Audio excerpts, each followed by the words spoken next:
Okay, now we know that Tricia has tons of information to give us tonight, and I don't want to take away from any of this time. So,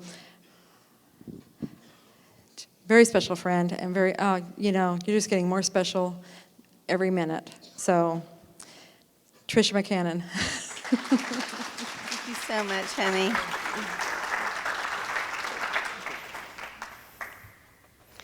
Hey, everyone. How are you guys? I got a chance to sit in on one of the speakers yesterday and two of the speakers today. Hasn't everybody just been wonderful? Let's give them a hand of applause. And those singers, oh my gosh, you guys are just awesome. Thank you so much. Just right to the heart. So beautiful. Okay, well, we have a fun journey for us today. How many of you kind of felt like you got a lot of information last night? Good. How many of you were not here last night? Anybody? Okay, so how many of you don't know anything about me? Just want to check. Okay, couple of hands. So I'm going to just talk about myself very, very quickly because we have a lot of other more important things to talk about than me.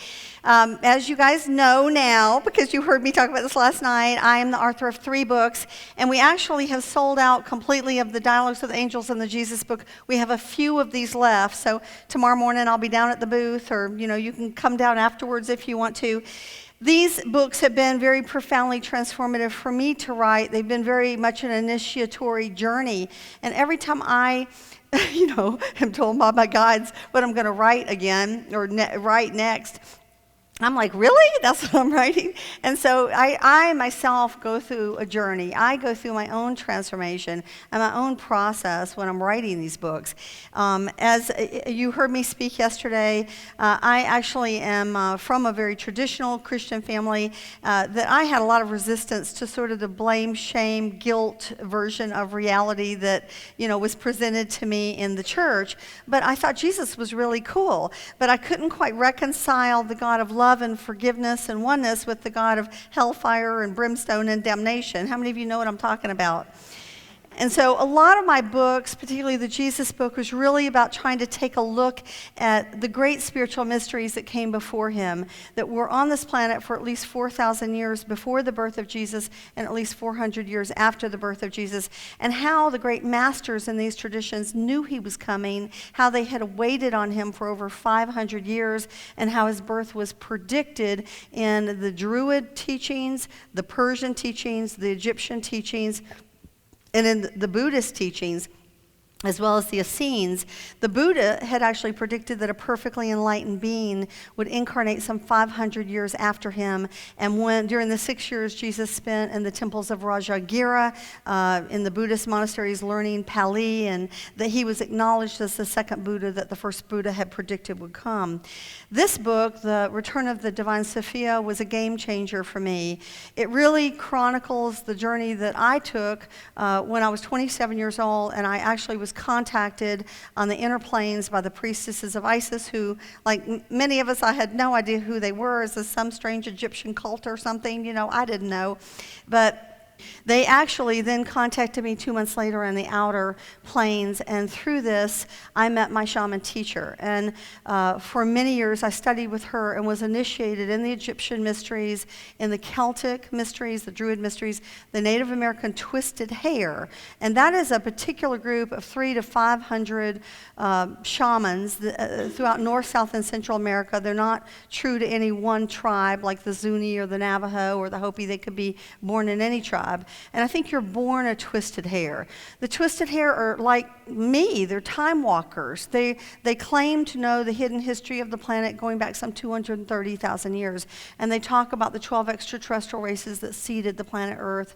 And I actually have some DVDs on this. And this knowledge was also, in my training, I became initiated in the goddess teachings. And little did I know that there was a divine feminine that had been honored by traditions all over the world. From the east to the west, the north, the south, every tradition in the ancient world honored the divine feminine in balance with the divine masculine. And somewhere along the way, we lost the thread of the plot. And basically, for tens of thousands of years, there was no war on this planet. And this this is when God was considered to be the Divine Mother. And that's because everybody could notice that the only one that ever gave birth to anything was the feminine. So who would have birthed the universe? Well, it's logical to imagine it was the Divine Mother, since every other organic life form, it's the divine female that's giving birth. And so how in the world we got this turned around to think it was the male that was giving birth, I don't really know. But it seems a little confusing.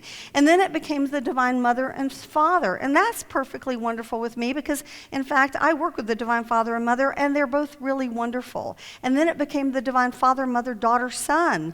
In other words, the aspects of the Mother and the Father that come to earth and incarnate here from time to time to help humanity. Well, that sounds pretty good to me too, because it's all balanced. But then the patriarchy rose up about 1800 BC and began to suppress the Divine Mother, the Divine Son, and the Divine Daughter.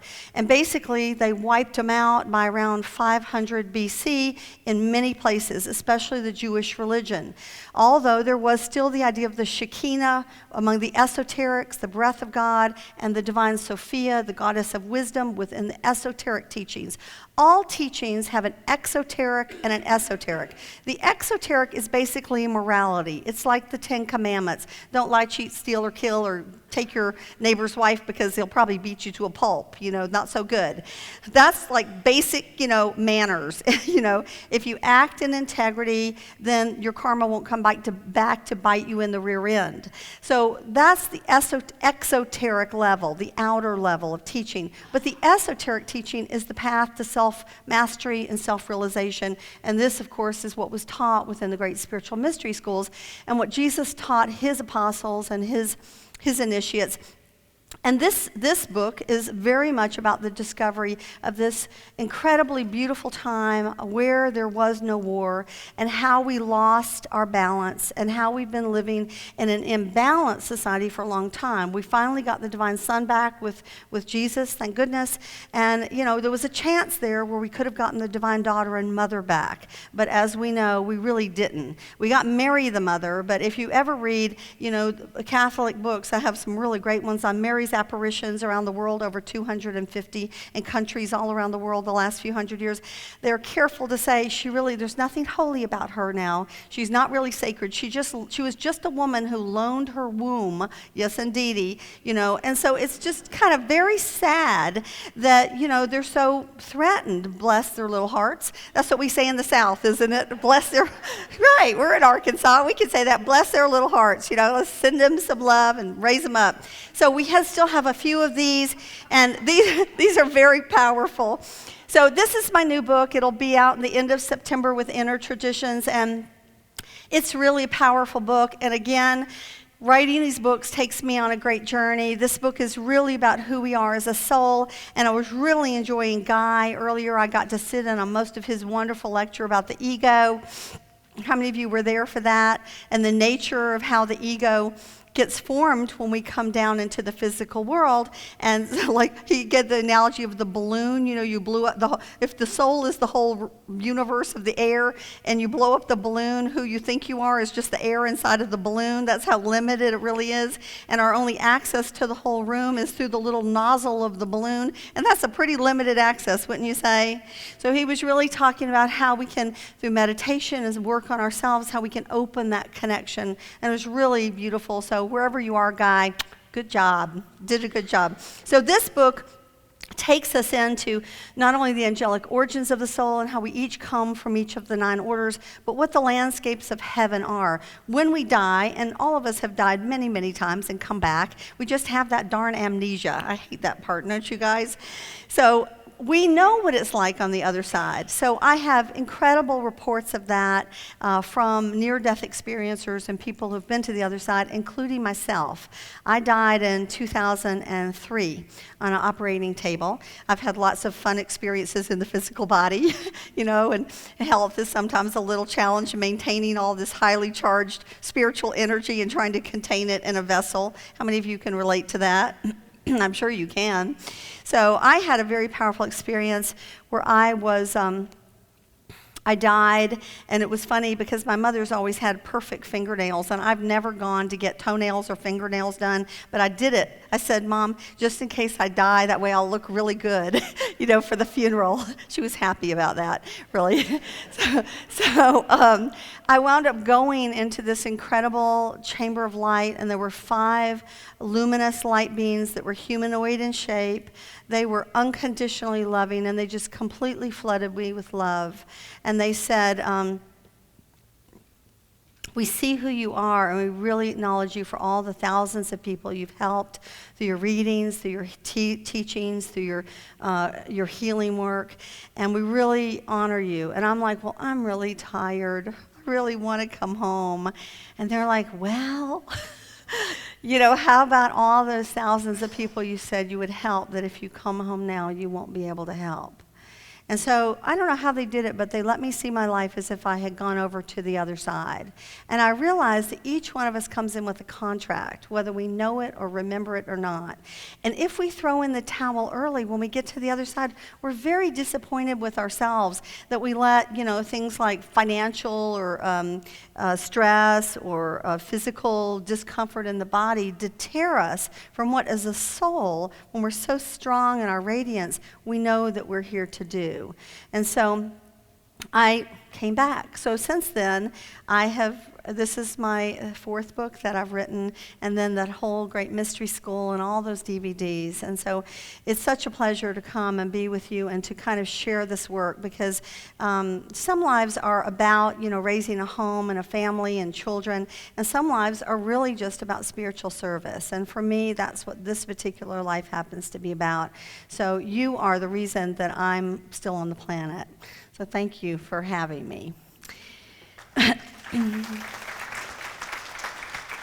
As you know, I began a mystery school some years ago. I would never have done this on my own. I had Thoth, the god of wisdom in ancient Egypt, appear to me 3 times in 1 year and asked me to set up a mystery school. And I was really pretty intimidated by the whole idea, because I know how profound this work really is. And it took me a whole nother year of contemplating how to set it up, what was the structure, before I finally began to undertake it.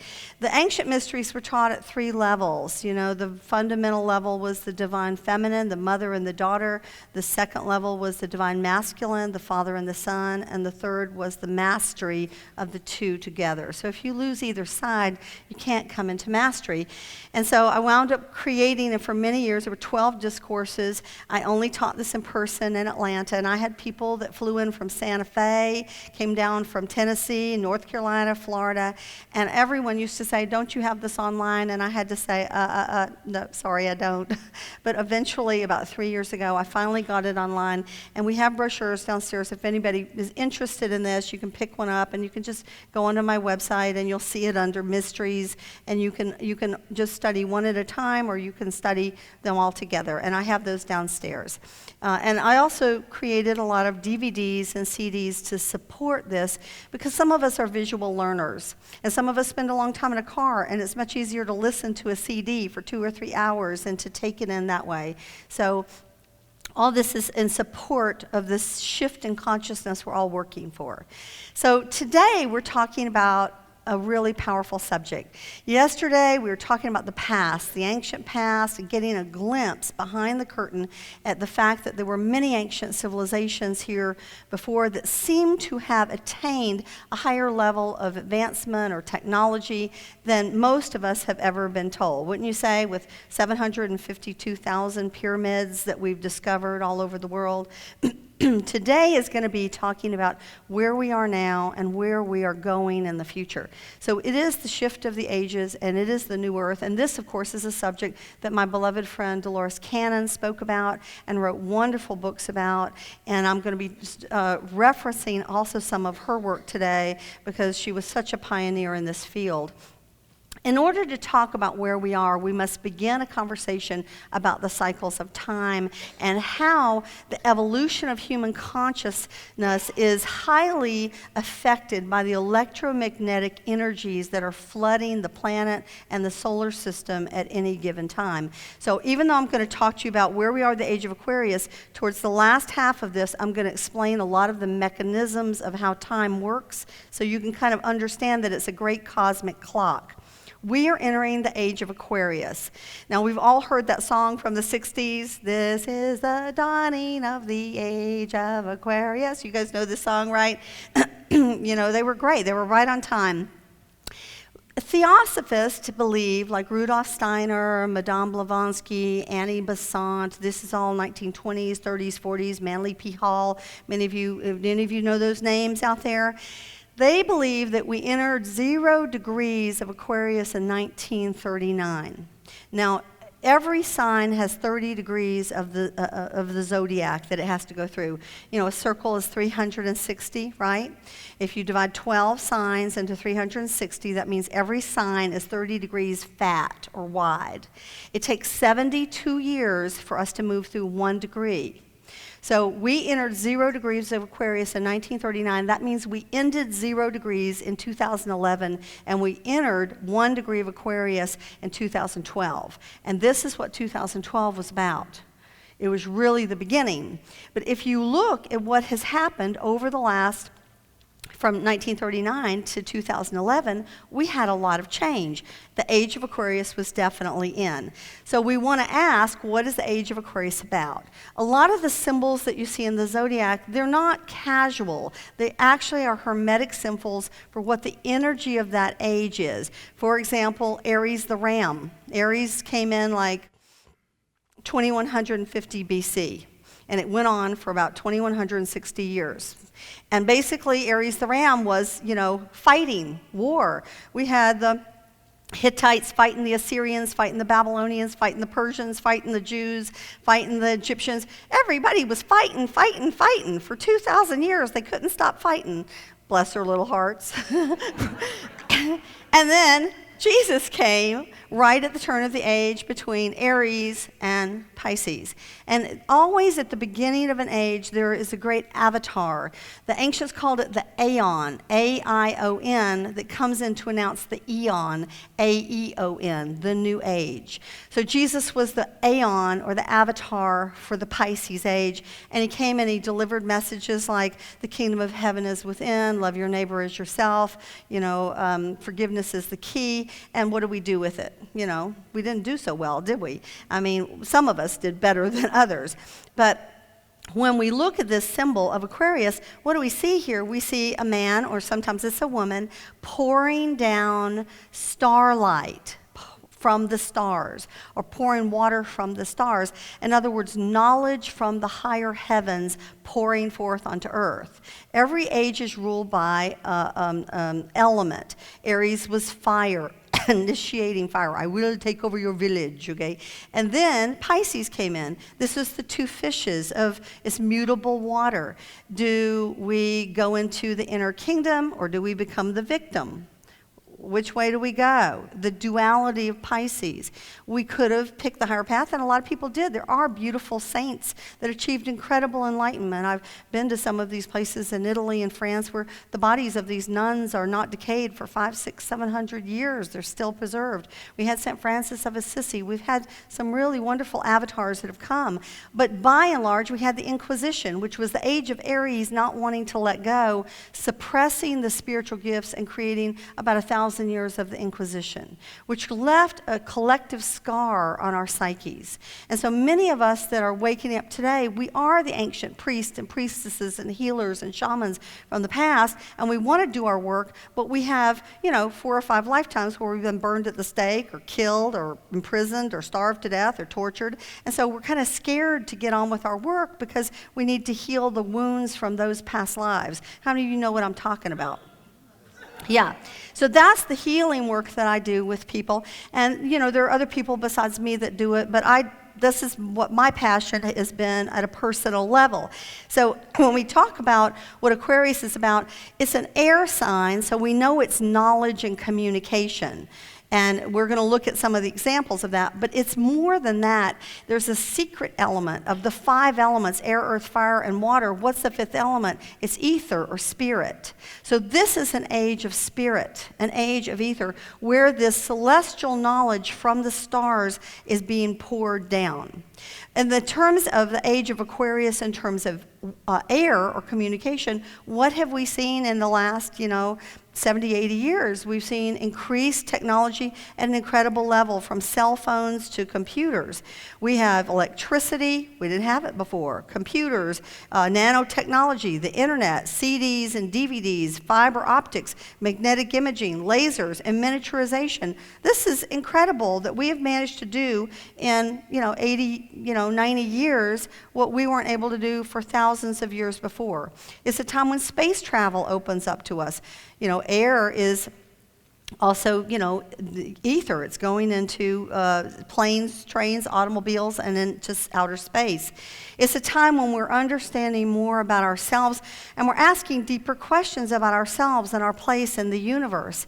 It's a time when we have discovered through the telescope that there actually is a galaxy. We're no longer believing that the Earth is the center of everything. We know the sun is the center of our solar system. We know there are many solar systems, and we're within a galaxy. And in fact, now we realize that we're not only 100 billion stars in our galaxy, but there are at least 100 billion galaxies out there. And, we've trained our telescopes to, on these areas that look kind of dark, like they didn't have many stars, and left them for time-lapse photography. Every one of these that's circled is a galaxy. This isn't a star. These are galaxies, many much bigger than the Milky Way galaxy. So it's shifted our complete conception of our place in the universe, which is kind of a good thing. We've become a little more humble.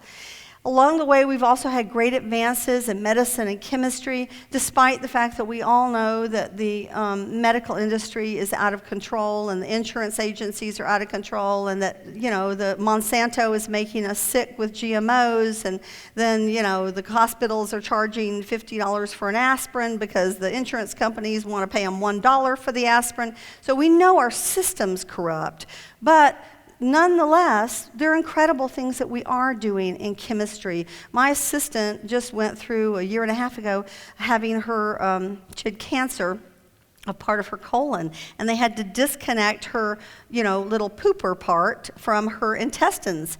They just rehooked her back up a year and a half later. That is incredible. We couldn't have done that 50 years ago. So we really have made advancements, even though a lot of us are more holistic in our approach, because we understand that it's a body, mind, spirit connection instead of, your left tire went out and, that's all that's wrong with you, or it's your carburetor, but it has nothing to do with the rest of the system. We understand holistic thinking, and that's a paradigm I'm hoping that will change in these next few years, where we have begun to combine ancient wisdom with modern science. And we see this more and more.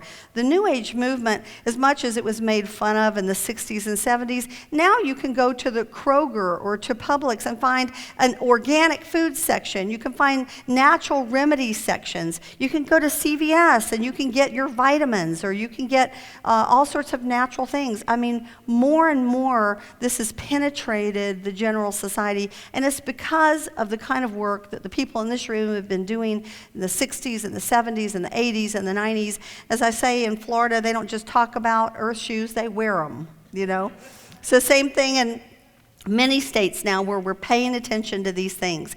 Not only have we got the telescope, but we've got the microscope. And because we've got the microscope, we've discovered the proton, the neutron, and the electron.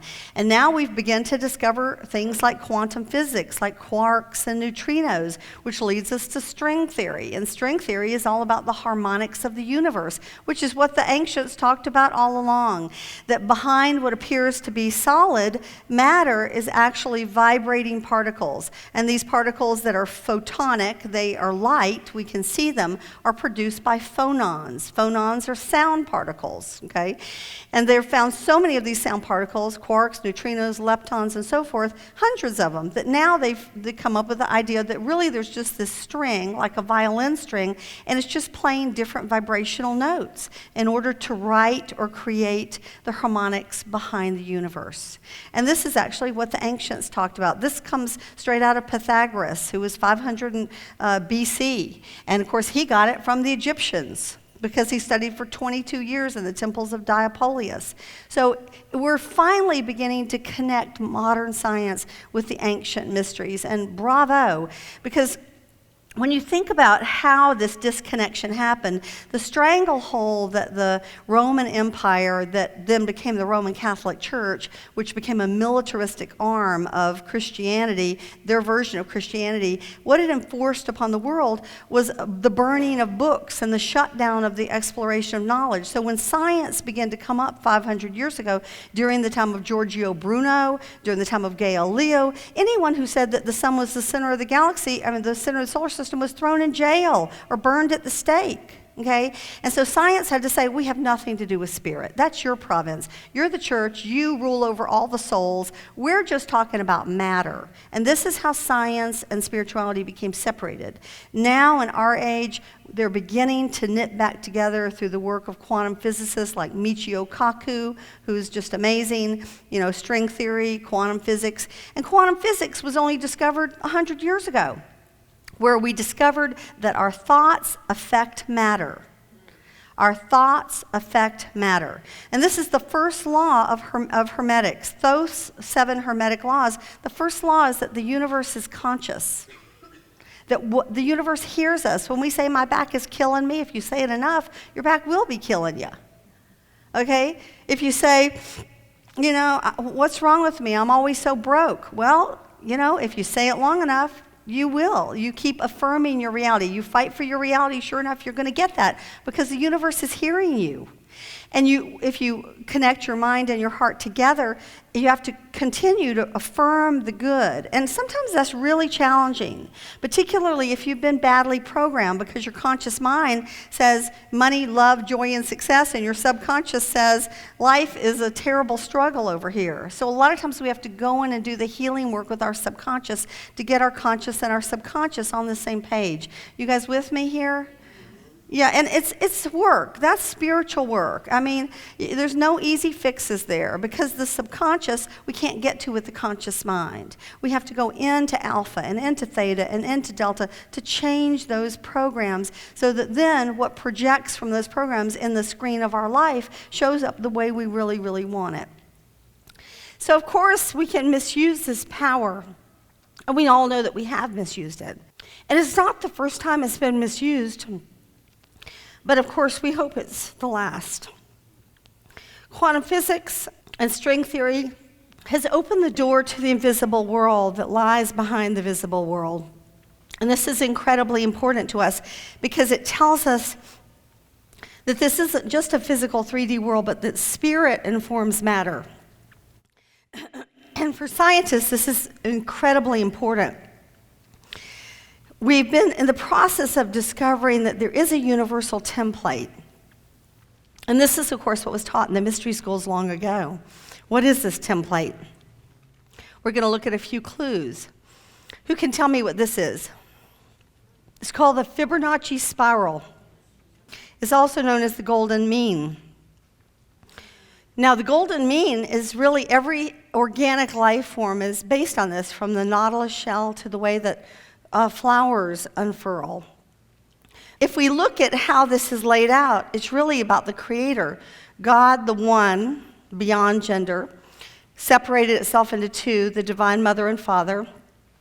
Then they created the first Trinity, the Divine Son and the Divine Daughter, and so forth, the Council of 9, and so forth. So you get each succeeding number by adding the last 2 numbers together. And this is ancient wisdom that our ancestors once knew and that was taught. We can see this reflected in all of the organic world around us, from the infinitely small microcosm to the large macrocosm. This pattern repeats again and again.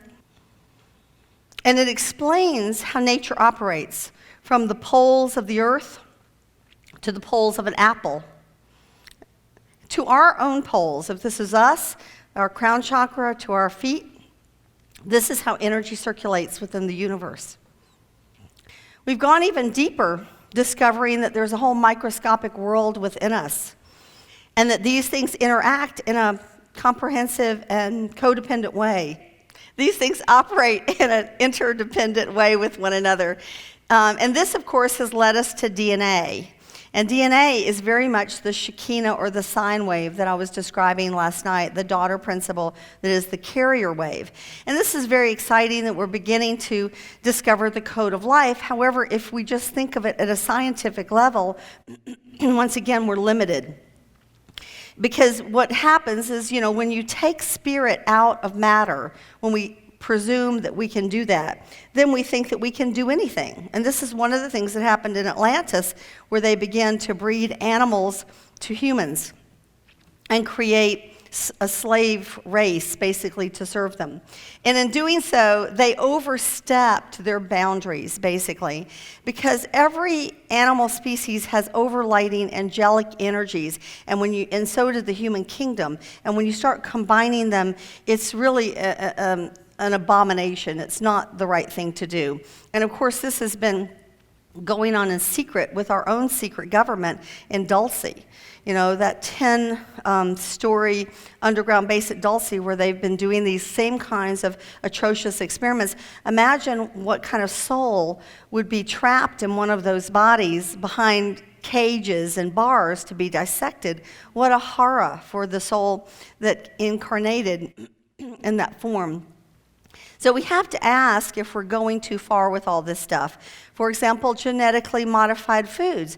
Nothing wrong with wanting to grow a bigger tomato, but when Monsanto starts breeding tomatoes with rat DNA, and they have, the body can't recognize it. It can't assimilate it. And we get sicker and sicker and sicker. And so some of the staples, which are corn, wheat, rice, soy, these are some of the great staples. And unfortunately, they've really perverted a lot of them. So now people are having all sorts of allergies to wheat and to corn and corn syrups and everything. So, in an effort to put a patent on something like the Terminator seeds that don't grow seeds, and the poor farmers that are growing healthy seeds, the heirloom seeds, if the Terminator seeds come over and land in their lot, they wind up being charged, and even being charged for having the heirloom seeds because Monsanto wants to make a profit. So there's a great travesty going on, and I would just urge all of you, I know it's really annoying with our emails, but join. I've got a list. If you're interested, of about 6 pages of organizations that are trying to help animals, trying to help the earth, trying to help the ocean. If you're interested in any of this, come by, get my email me and say, send me that list. And then you can pick what you resonate with.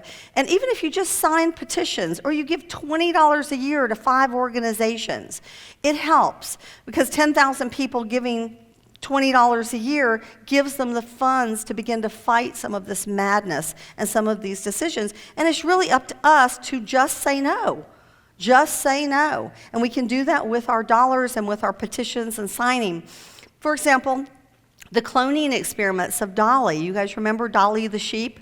Of course, she died quickly. But, there are people who believe, I don't know if this is true, that they're cloning humans. I have no idea if that's true or not. But some of these crazy people, I'm not sure I would really put it past them. They've also asked whether we should revive extinct species. Well, okay, so I'm not sure if we should revive these extinct species, because some species, they had their time on the planet, and now it's time for them to go. Why don't we just save the species we've got? The elephants are really hurting. The big cats, the lions are really hurting. There's a lot of species. The turtles are hurting. There's so many. So let's just save the ones we've got rather than letting the scientists go mad with test tubes so they can create a Jurassic Park. This is also a time when the goddess is remembered, where the divine feminine comes back. And this, as I described last night, is the pearl of great price that all beings seek, because in the heart of creation lies this presence of this nurturing oneness, the great ocean of love and mercy from which we all emerged. Now, the person who began to bring this into scientific evidence was a woman named Maria Gumbadas. And she was Yugoslavian, and she was taught by her grandmother a lot of the hermetic symbols of the divine feminine. So when she became an archaeologist and came over here and went to Harvard and Yale and got all of her credentials and eventually went back to the Mediterranean and spent 15 years doing excavations there, when she began to uncover these symbols of this goddess culture, a culture that was not ruled by women, it was ruled by men and women in partnership together. She discovered there were no defensive walls, there were no weapons except for maybe hunting, and that everyone lived in peace. But she also discovered, this is, by the way, the Wildendorf goddess that goes back 40,000 years, and they're the goddess of LaSalle. There's a number of these I talk about in the Divine Sophia book. And she had to write, about 4 or 5 of these gigantic, huge archaeological books in order to be taken seriously. But nonetheless, the boys' club didn't even want to really look at it because it really was not, in their worldview. So this is a time really when the divine feminine face of God must be remembered, must reemerge for us in order to balance it with the positive masculine and to give us another alternative. And to this end, Mary, the mother, has been making apparitions all over the world for several hundred years, talking about forgiveness and peace and changing the path of the destruction that we have been on. It's a time when we have an opportunity to begin to balance the masculine and feminine within ourselves, and also within our societies, within our cultures, within our worlds. And America's the leader of this. I mean, make no mistake. When the feminist movement first began, the women, a lot of them were so angry because they had had no rights for so long, and they were tired of being stuck in the kitchen, basically being, cooks and mothers and sex slaves and not having any freedom and being abused. Even today, the statistics are 50% of every woman killed in America is killed by her husband or by her boyfriend. I'm not kidding you. That's in America. Russia, they just passed a law that a husband can beat up his wife the first time without any legal punitive recompense. He gets one free pass to beat her up. And this really comes from a time where we've tried to track it. The Kurgans came down about 1800 BC. The Jews became very patriarchal, and they weren't for a really long time. The Semitic tribes, the Syrians, those guys are always getting into trouble, bless their hearts, right? And even the Phoenicians. So we've tried to track where this patriarchal wave came from, but it was part of the cycles of time. And we just got out of balance, and we haven't returned to balance yet, but that's what we're working on. This is a time when the wisdom memories, the wisdom mysteries that I teach are really beginning to come back because they're teachings of balance, wholeness, and self-empowerment. Many of the ancient the theosophists in the last 100 years have talked about the fact that this new age that's coming is the age of Horus. If you know who Horus was, he is like a Horus Apollo, the one where the lighthouse, he's holding the torch of enlightenment for all of humanity. He was a healer, he was a musician, he was a lover of the divine, and he also stood for truth. And he only returns, as they say, about every 10,000 years when he has to kind of pony up and fight the darkness. And so this is the great eagle or the great falcon or the great hawk. Now, in the mysteries, they taught a balance between philosophy, religion, and science. So in other words, if you believe something in religion that seemed to have no correlation in the observable world and had no sense in philosophy, it probably wasn't true. So in other words, this is a check and balance system for us to say, okay, I can observe that nature It has a Fibonacci spiral, and everything unfolds, and everything has a season. Let us say a youth, a full life, and then a death, and then it recycles. What kind of philosophy can I derive out of that? And how can I understand that in connection with the divine? So this was a check and balance system where we try to ground the information as we explore what might be true about our understanding of the universe.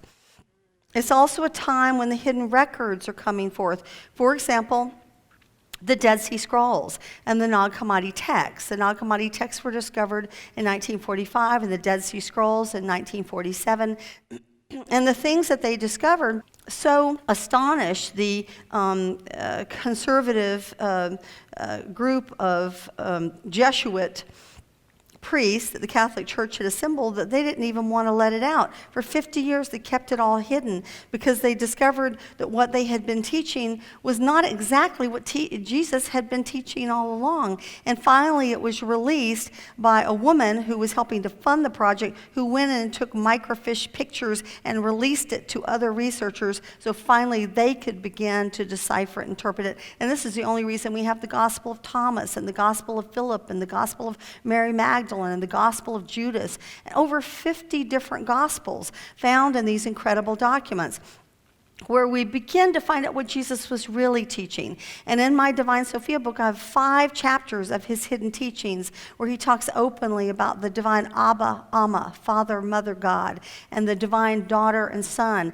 And he talks about how he cannot return until the divine feminine is re-enthroned in the world. So this is one of the reasons why the patriarchy has made a war on ISIS. That organization isn't called ISIS, it's called ISIL. Barack Obama is the only person that ever calls it ISIL. Everybody else calls it ISIS, and it's not called ISIS. The war on Terra, T-A-R-A, the war on the earth. Let's rape and pillage the earth. Let's pollute the subconscious of the mass public, so that when this divine feminine arises again, they are afraid of it. They shun it. They have a resistance to it. All this is very subliminal, and it's really important for people like us to be aware of this so we don't fall under that kind of hypnosis. Of course, he taught the kingdom of heaven lies within, and all of us are on that page. We understand we're immortal souls. We understand we're struggling with what Thoth called the dweller on the threshold, which is the ego. We understand that it's a journey that we make between our human and our divine self. And of course, this is what Jesus was teaching. He was also teaching the importance of the balance of the male and the female Christ together.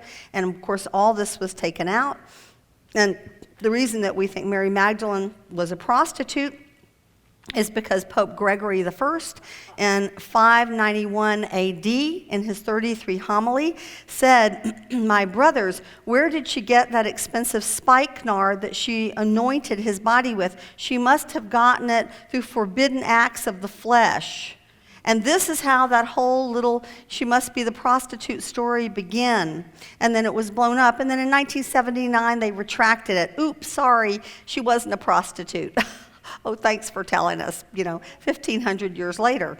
And this is how they demoted women from holding any ecclesiastical office. And even today, women are not allowed to be bishops or ministers or priests or cardinals within the Catholic Church. And now I've been to the Vatican, I think it's beautiful, and there's so much that is beautiful about it, but it's lost its way somehow, and that's something we can help with. So it's important that these parts integrate within us. And we could say the left and the right hemispheres within us, the logical and the intuitive, the protective and the open, the grounded and the imaginal, or the creative. We need both sides. If you're just a wonderful, tuned in, spiritual, intuitive, creative person, but you don't have this grounded side, you can't get anything done. And we all know people like that. We love them, but they're like space cadets. Do you guys know what I'm talking about?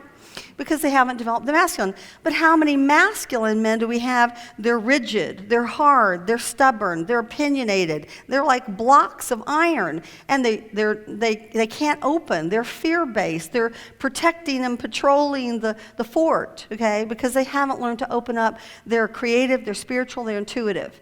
We need a balance. The two together are great. One by itself without the other needs the other. So these parts must integrate. And as Guy was talking about, we have to heal these parts of ourselves, which we think of as the ego. And there's a lot to be said about what these parts are. The wounded child, the controller, the inner critic. I do parts therapy. It's one of the many things I'm trained in, something called voice dialogue, where we discover what these different parts are. And all these parts, by themselves, they're not bad. In fact, they form to help us survive our childhoods. But then what happens is they become a habit in life strategies. And as we become older, sometimes those life strategies don't help us. They don't support us. Does that make sense to you guys?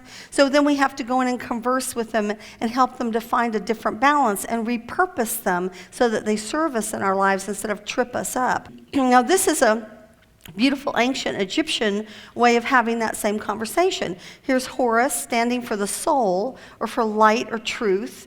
And here's Set. And Set was the one that murdered Osiris. And he basically stands for the negative ego. He lied and cheated and killed and stole and was basically like kind of a lord of the big ego of darkness. So what are they fighting over? They're fighting over you. They're fighting over your heart. This is the Shishumna. This is the channel up to heaven. And this is the symbol for the Ba. The Ba is the soul, Ba. And of course the Kepra, the scarab beetle, represents the creator. So this is your soul that's connected with the light of the creator, and this is more the human self. And so the battle is always in our heart as to how we will act on our ego or or through our soul. Now, I'll give you a little clue in this presentation about a little glimpse into Egyptian wisdom. And I'm going to really kind of do it through 3 Hermetic symbols. I talked to you last night about Hermetics and why Hermetics is so amazing, because it acts as a lock that or a key that undoes a lock, opening up multiple levels of realization within the self.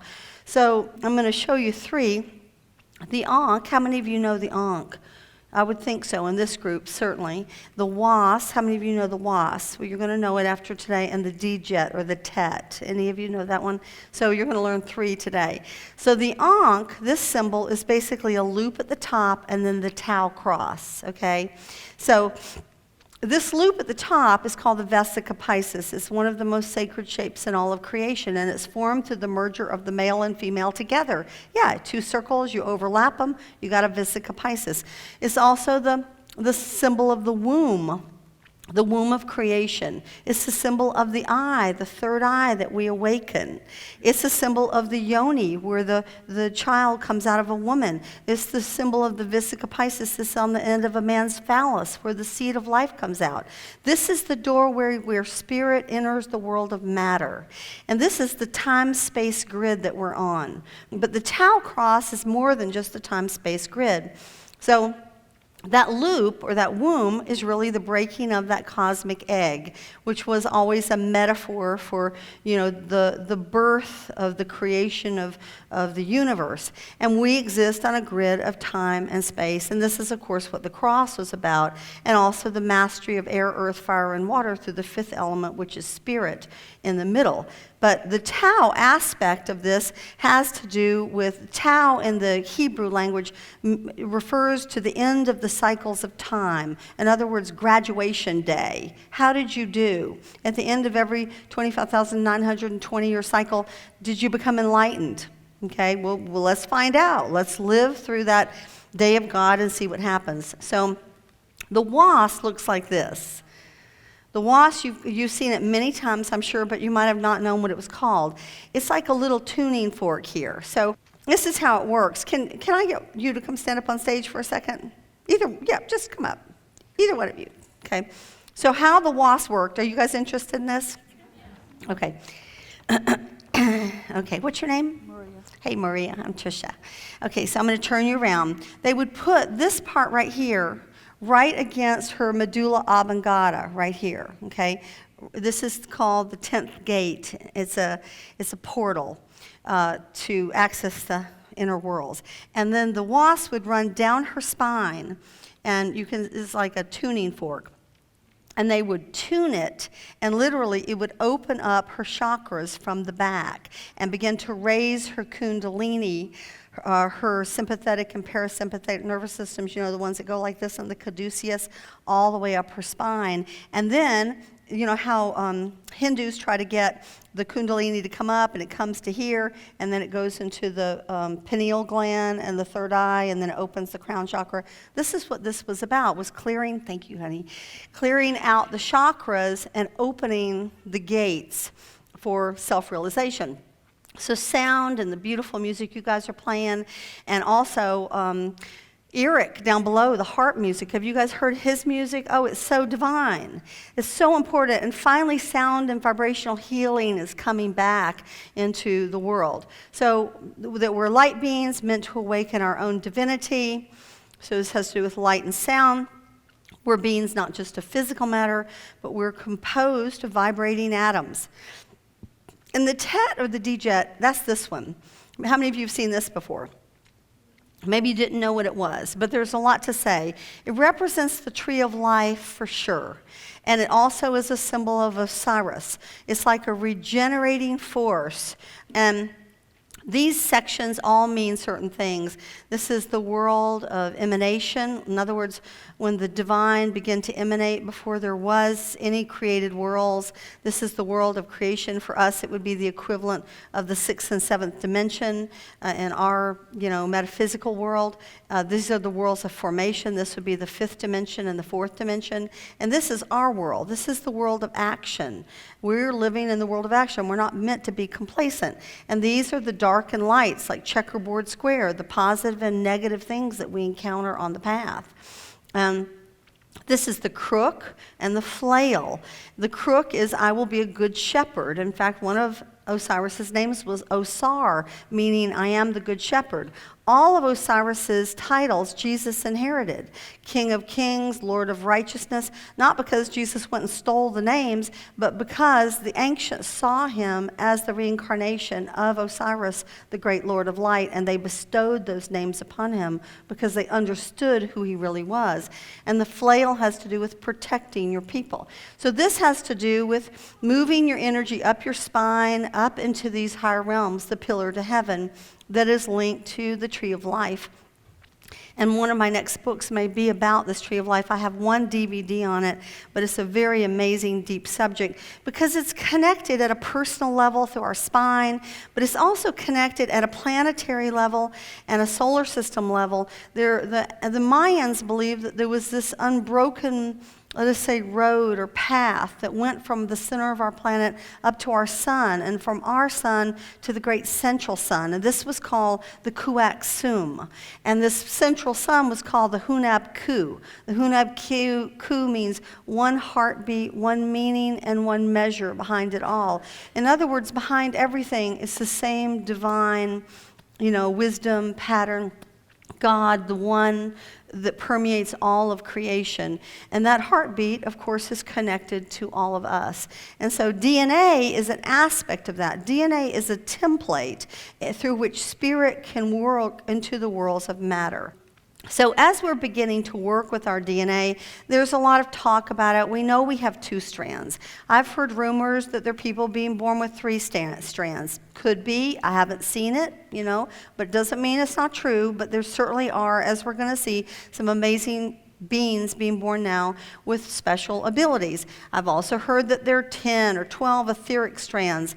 There very well could be those strands. We're in the process of still uncovering what's physical, what's spiritual, what's metaphysical, but certainly DNA replicates this same movement of the parasympathetic and sympathetic nervous systems, the Una and the Pingala, as they're called, that move up the central nervous system where the spine is. And this was often represented as a snake. And you're going to see, you're going to have to make friends with the friendly snake, because the snake's it's encoded in everything from the DNA to the kundalini to the cycles of time. And of course, we've been told to fear the snake, haven't we? The snake's a symbol of evil, da-da-da-da-da, all that stuff.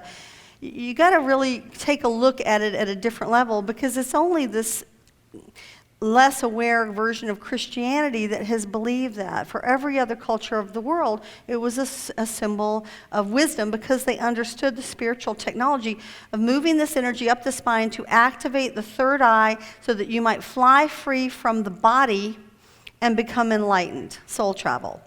That's what these symbols mean. So this is the Merkaba field. How many of you know about the Merkaba field? I would think in this group you would. This is one of the 7 subtle energy bodies, and this is one of the vessels or vehicles that we can travel in when we begin to work in the inner planes. You can think of it like you're literally pulling a column down around you with 2 interlocking cylinders, and you just set them and spinning. That's an easy way to work this field. But it has to do with our enlightenment.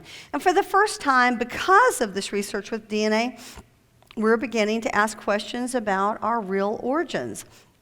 And of course, the scientists have labeled all the things that they don't know junk DNA. That is not junk DNA. That is like sleight of hand. If I tell you this is junk DNA, you won't go look in the trash can. But this is where the psychic part of our abilities exist. So again, this is the brainwashing that we're being told to buy into, so that we don't question who we really are at a deeper level, how we can open up our DNA. The work of one of my colleagues, Dr. Bruce Lipton, an amazing man. How many of you know his work, The Biology of Belief? He was a hardcore scientist, but he discovered in the biology of the body that cells do one of 2 things. They either open up, like love, or they close down to protect. Open, love, close, fear. One of the 2, okay? When we open up to love, when we're in that vibration, our body relaxes, but our DNA relaxes, and we have more access to the psychic DNA. When we're in stress all the time, like little hamsters on the wheel, like most of us are because of our crazy lives and our society that we're in, we wind up being in fear and stress. What do we watch on TV, especially late at night? Oh my God, all those horror movies late at night, programming our dreams to stay polluted so that we don't get access to our higher selves. And I mean, I like, some of these danger movies as well as anybody else, but not in the middle of the night where it's going to completely side rail me. So the Aquarian Age ushers in a time when those who've kept the flame of knowledge alive return to share it. And that is all of you. Each and every person in this room is part of that life force that has come in to change the planet. Whether you do it with a friend over a cup of tea, or you do it having a little book club to study a book that you love, or you do it through helping children, or teaching in a more evolved way, or through writing, or through being a big brother or big sister. There's so many different ways that we can do our missions. But it's important for you to really understand that that's part of why you've come to this planet. You're in service. The earth is in trouble, and we need help. And there's a lot of us that volunteered to come in different waves. So our plight, because this is, after all, a paradise planet, even though we don't treat it that way, it has attracted many great masters. And we've seen some in our lifetime. Sai Baba, how many of you know about him? Incredible master from the Far East. He's left the body now. Babaji, who was one of his teachers and one of Yogananda's teachers. Amaji, how many, the hugging saint, you know about her? She's all about love, love, love. You go up there, mama, mama, mama, mama, mama, mama, mama, mama, mama, mama. I was like, oh my God, can't she say anything else? But just mama. But her emanation is so powerful, and she does world relief efforts all over the world. I mean, truly an incarnation. Mother Mira in Germany, another one. And those are just a few of the ones that we know. Think about the ones that were hidden. Now, there's also a group of souls called the Indigos. How many of you have heard of the Indigos? So we're going to talk about the Indigo children. These are souls that have actually come in from a higher dimension, and their core vibration is this indigo blue, which is, of course, the color of the third eye. How many of you relate to that color? How many of you love that color or feel strong affinity to that color? You very well may be indigos. So many of those souls are us. And Dolores talked about the fact that they came in 3 different waves. They began to come in before World War II. And then, of course, Hitler happened in a big-time way. And he started, stretching people's skins and making lampshades. And so they were like, whoa, this is a really primitive planet. Maybe we're going to take a step back here. And then, after the war was over, they came in droves as the baby boomers. How many of you were born in the 40s? Raise your hand. The 50s, the 60s, the 70s, the 80s, the 90s. This is all the second wave. The third wave started coming in around 2000.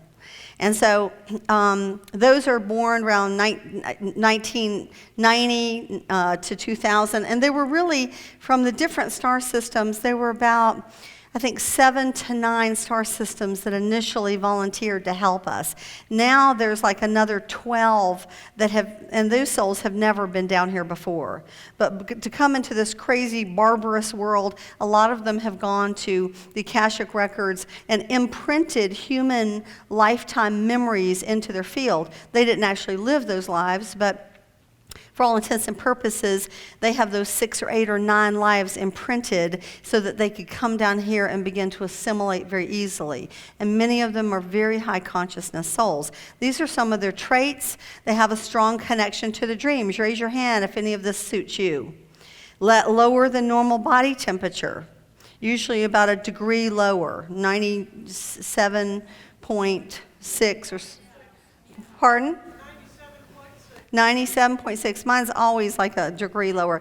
A love of nature, love of animals. Raise your hands if this relates to you. Naturally psychic or intuitive, right? It doesn't have to all be seen. It can be feeling. It can be hearing. An interest in ancient knowledge. Absolutely. Forward thinking, unprejudiced. Very good. Spiritually knowing and questioning. Very good, lots of hands. Naturally spiritual healers and teachers in this crowd, I would certainly think so.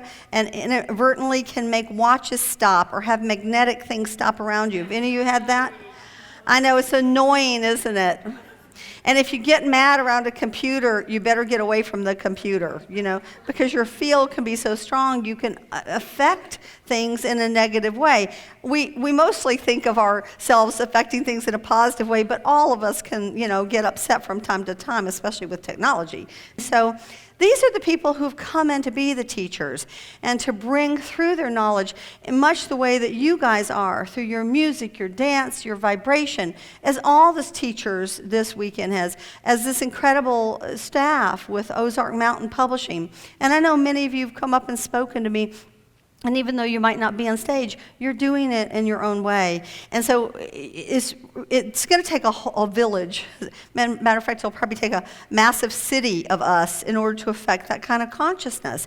Many grew up in the 50s, 60s, 70s, and 80s.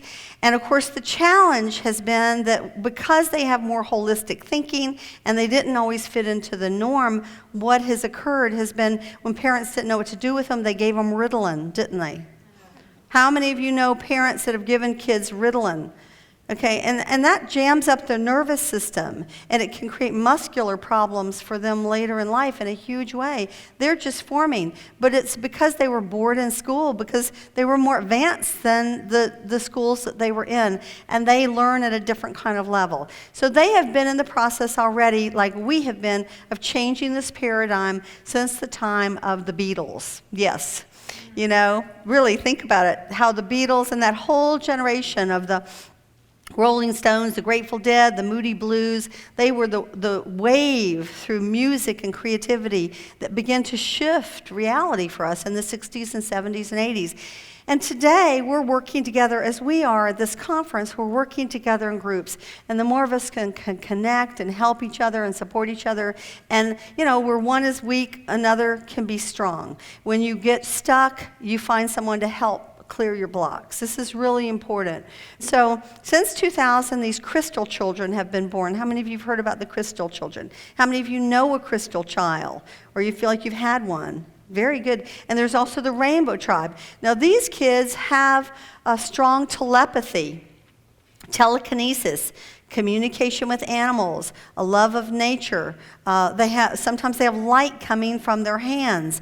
There's a video actually in China, I think, of these school girls getting off of a bus and someone attacks someone and suddenly the girl doesn't mean to. You can see she's as startled as anybody. Light comes out of her hands and she literally is able to telekinetically push the fender up against the wall, but then she's freaked out at what she's done and like runs away, So there are some of these abilities coming in with these children.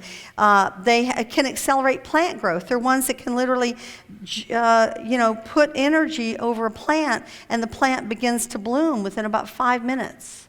This is really amazing. They have an innate understanding of God, the cosmos, and extraterrestrials. And one of the stories I talk about in the book that's coming out this fall is this beautiful story about this little 5-year-old, 6-year-old boy that had a little 2-year-old sister. And he asked his parents if he could be alone with his 2-year-old sister. And they're all thinking, what's going on? And so they put the baby monitor in there so they could listen to everything that went on. And the little boy went in the room and he said to his sister, now tell me about God again. I'm starting to forget. So, when we're young, we're really tuned in, and then we get it programmed out of us. So these people have come to help us reclaim our planet, and we are the way showers. The ones that came in before World War II, I've met some of them. In fact, some of them have been my students, and they are amazing. Even at the age of 80-something, they are just incredible beings. But there were so few of them. They were very lonely.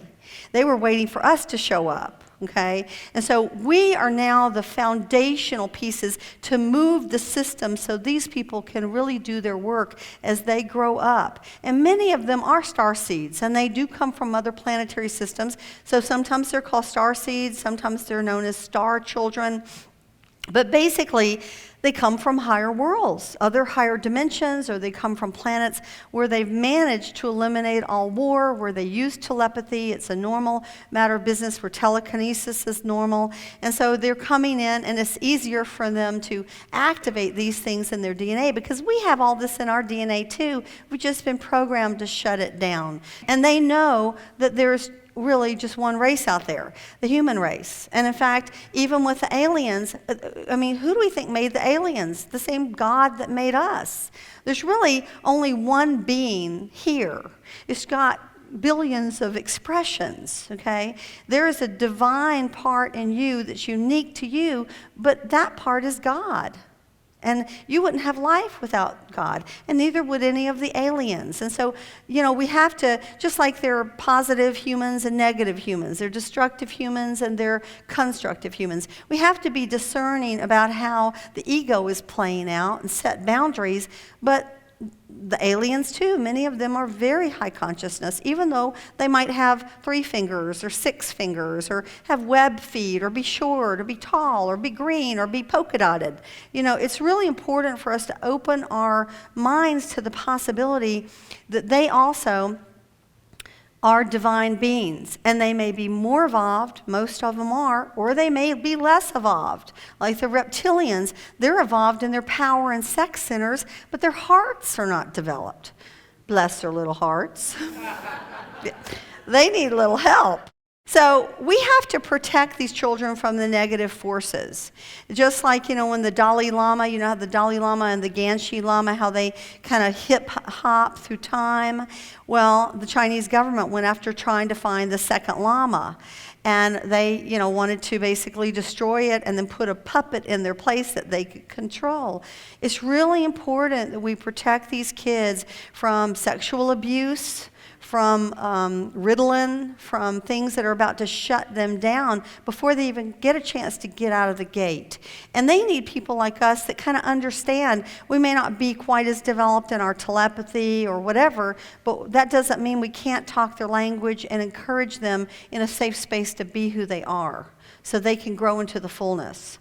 Now, this is also a time When we're reactivating sacred sites around the world, I've taken groups to Peru and Egypt and France and Italy and many other places on the planet, Mount Shasta, in order to clear the impediments that have been laid in some of those fields and to begin to activate this. And I'm only one of many people. When I go to England, my Druid friends have been working on these sites for many, many years. And so when I go and take a group, that's the magical alchemical work we're doing, is we're trying to help the planet, including free the planet from ghosts. There's a lot of spirits that have been trapped down here.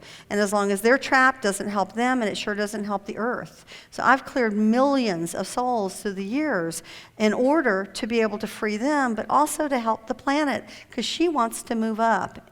This is a time when there is a reopening of a lot of stargates around the planet and even portals on the planet. So, of course, we're seeing a lot of UFO activity in a lot of these kinds of places, whether they're on the land or underwater, because this is a time when these stargates around the planet are opening, and it's allowing the star brothers and sisters that have been involved with this planet in the past to return. And there, as I said, there are at least 12 extraterrestrial races that seeded this planet, and I actually have CDs on this, but some of them are the Pleiadians and the Sirians and the Arcturians and the Andromedians and the Orions. I mean, we are royalty at a certain level. We've got it all in our DNA. We're just asleep at the wheel and not using it because of bad programming. And that's because the controllers want to keep us, anesthetized and badly programmed so they can stay in power. So these are some of the kinds of light ships that are showing up. This actually is a photograph shot by a friend of mine with his cell phone camera about 8:30 in the morning in Decatur, Georgia. He and his great aunt heard a noise, and he went outside, and this was hovering over the house across the street. And he took this with his cell phone, and he showed it to me. This is the same ship that showed up in Tennessee. This is a 15-year-old boy he took this picture at night, and he took this picture during the day. And you can see the hieroglyphics if you look really carefully. Looks like the same ship. So this is a time when this whole idea of wormholes and traveling between time and space and folding space and time is really changing, and when we're learning about the fact that the ancients created these pyramids and geologic formations aligned with the stars, that they weren't just random, they were connecting and harnessing the energies of the universe, because they understood that even though we can't always see it, there's a grid of energy, living energy all around us, connecting us with the earth, with the stars, as Thoth would say, as above, so below, as below, so above. This is also a time when we're beginning to take some of the myths and legends of, quote, mythology seriously. And we're beginning to consider that maybe those legends weren't just made up for our 8th, grade history class. That actually maybe the gods were tall, very powerful, long-lived beings who were more conscious and more aware than we, more powerful. And imagine if a being was as tall as this ceiling. This isn't even 20 feet. This is maybe 14 feet. I'm like a little puny thing next to him or her.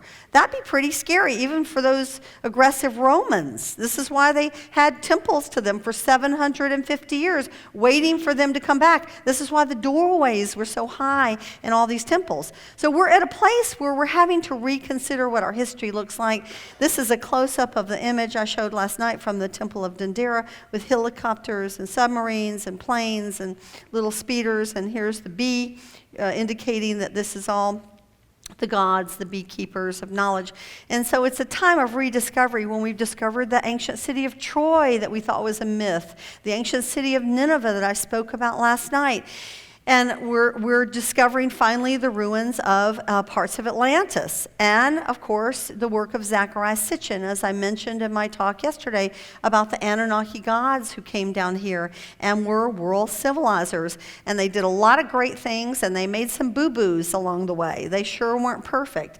And this is, of course, the whole story of how they were trying to build the spaceport, and how after this the humans were scattered and their languages were changed so they couldn't communicate with one another.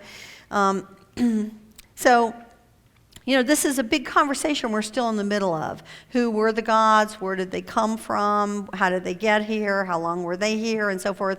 Are they all good? Are some of them maybe more like us, mostly good, but kind of bad from time to time and making mistakes? I would vote for that answer. You know, and who were the angels? How were the angels connected? Are the angels physical beings? Or are they, in fact, interdimensional beings that are what we think of as angels? And I would put forth that they're both. That there are, in fact, spirit beings in the fourth and the fifth and sixth and seventh dimension who love us, who oversee our lives, and who work with us. But there are also beings from other planets, some of whom do have wings. And we've actually found archaeological evidence of this, and of course, it's been covered up. But I have that in some of my slideshows. How are they connected to the gods? These are images of these winged humans that were the messengers of the gods. So are these just symbols saying that they flew here from another planet? Or is it possible that some of them actually really did have wings? And this, by the way, is from an early Christian monastery in southern Egypt. And these are the humans in this monastery. I shot this in Warsaw on one of the many trips I had to Poland. And you can see this is a very tall being. He must be at least 12, 13 feet, and he's got wings. But he's an overseeing energy. So it's quite possible that some of these beings were also, even if they were physical, very, very benevolent and kind. Many of them really loved humanity and worked for our ultimate evolution. And then some, of course, just kind of wanted to use us and get rid of us. So it's a complicated conversation. So we're beginning to really discover these things around the world. I showed some of these photographs yesterday of this hidden city or the city of legend in Egypt that was wiped away quite some time ago. You also heard me talk yesterday about Dwarka and the city of Rama. Göbekli Tepe in Turkey, and the discoveries being made there with over 50, they believe there are over 50 of these underground complexes that date back 10 to 14,000 years. You heard me talk about discoveries in Scotland before the building of Stonehenge in England, and how we actually have discovered now Woodhenge and Bluehenge, and how all of these circles were, tell us that there was a great knowledge of the heavens and of the stars because they were all laid out as astronomical markers. And when I talked yesterday about the fact that there's a worldwide grid of pyramids that we're now discovering with GPS photographs and airplane travel and so forth, where we're able to see the similarities between, let's say, the three pyramids of Giza that are aligned with the belt of Orion, and these three pyramids in China, very, very similar. The pyramids in Bosnia, this one being twice as tall as the one in Egypt, the Great Pyramid of Egypt. We talked briefly yesterday about the pyramids of Alaska, and of course I talked at length about the Great Pyramids in Antarctica that they're discovering, and I predict there are at least 7, and this has to do with stories within the Mystery School. I showed you evidence of some of the rising of Atlantis now, and this is because once Atlantis went down, the timeline was fractured. We couldn't access that information. But because of the work of a community called Dom and Her that I've been involved with since 1999, it's a spiritual community of about 1,000 people hidden in the mountains of the northwest corner of Italy, about an hour north of Turin, where the Olympics were held. If you drive from the airport in Turin up about an hour into the mountains and the foothills of the Alps, this community's been there for about 45 years. They've been reconnecting the timeline so that we could make these finds. And they've also been changing the timeline. Because as Dolores talked about when she wrote the books on Nostradamus, according to Nostradamus, we went into World War III around 1986 or 87, and that lasted to 2012. And that was World War III, and it was horrible. So because of that, there was a being from the future named Falco, and I'm sure he was Horus, who went before the Galactic Council about 650 years in our future, and by this time we had destroyed our Earth with environmental pollution and with atomic or nuclear wars, and he basically put forth before the Galactic Council the idea of going back in time and trying to change the timeline. And they said, it's your idea, you choose your volunteers, and you do it. He came back in time and incarnated in 1950 as a little boy named named Alberto Arauti. And he was, an alchemist from the time he was young. By the time he was 21 years old, he was teaching the wisdom of the sons of Horus, which, let's face it, is not your typical Italian male activity at 21, okay? And he gathered around him 12 apostles or whatever. He didn't call them that, but people. Sound familiar? 12 around 1, the 13th. And in secret, they begin to chart the synchronic lines all over this planet. Now, you've all heard of ley lines, right? They're male and female ley lines that are the electromagnetic energies that follow water courses, underground water courses, and mineral deposits. These are galactic ley lines. They're called synchronic lines, and they move in and out of the galaxy and planets. Most planets have between 4 and 7 synchronic lines. The more synchronic lines you have, the more flora and fauna and variety you have. How many lines do you guys think that we might have on this planet? 18. 18's a lot. A lot. This is why we have such immense variety, and this is why this is a paradise planet, and this is why no one wants to see this planet go down. The good forces, the dark forces, no one wants to see it go down. And so they charted the synchronic lines, and they chose one of 2 places on the planet where 4 lines, the most that could intersected. The other place is Lhasa, Tibet, where the Dalai Lama was. And of course, the Chinese took that over. And that's one of the reasons the Dalai Lama was protecting that area. So they have been doing prayer 24 hours, 7 days a week, and ceremony in this temple that they built hidden in a mountain that's dedicated to all the ways in which the divine mother, father, daughter, son has been worshipped in every spiritual tradition of the world. Connecting with the divinities to try to heal the rifts on the inner planes in order to bring that healing energy into the world. And they have created an alternate timeline. That timeline's only about 47 years in the making. And of course, when George Bush Jr. began to bomb in the 90s, we were really afraid that it would collapse back into the old timeline. When the Fukushima oil spill happened and the BP oil spill and the Fukushima nuclear meltdown, these are all echoes from the original timeline. So this community of beings, a lot of them are star beings. Some of them were here in Atlantis. Some of them are ancient Egyptian high priests and priestesses. And they are, you meet them. They're just normal, just like us, They're kind, they're friendly. They don't tell you all this stuff. It's taken me many years. I've been over there 17 times. And about once a year, I take a group to Damanhur.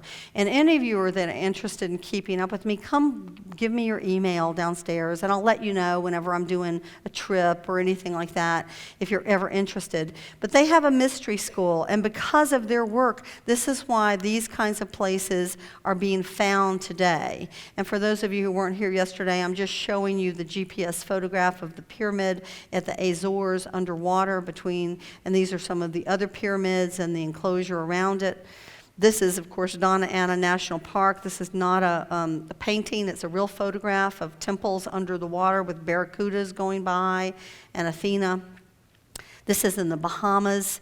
This is all amazing. This is, of course, Hathor's symbols. And look at the size of these things. And people just, scuba dive and buy them. It's a good vacation for me. How about you, honey?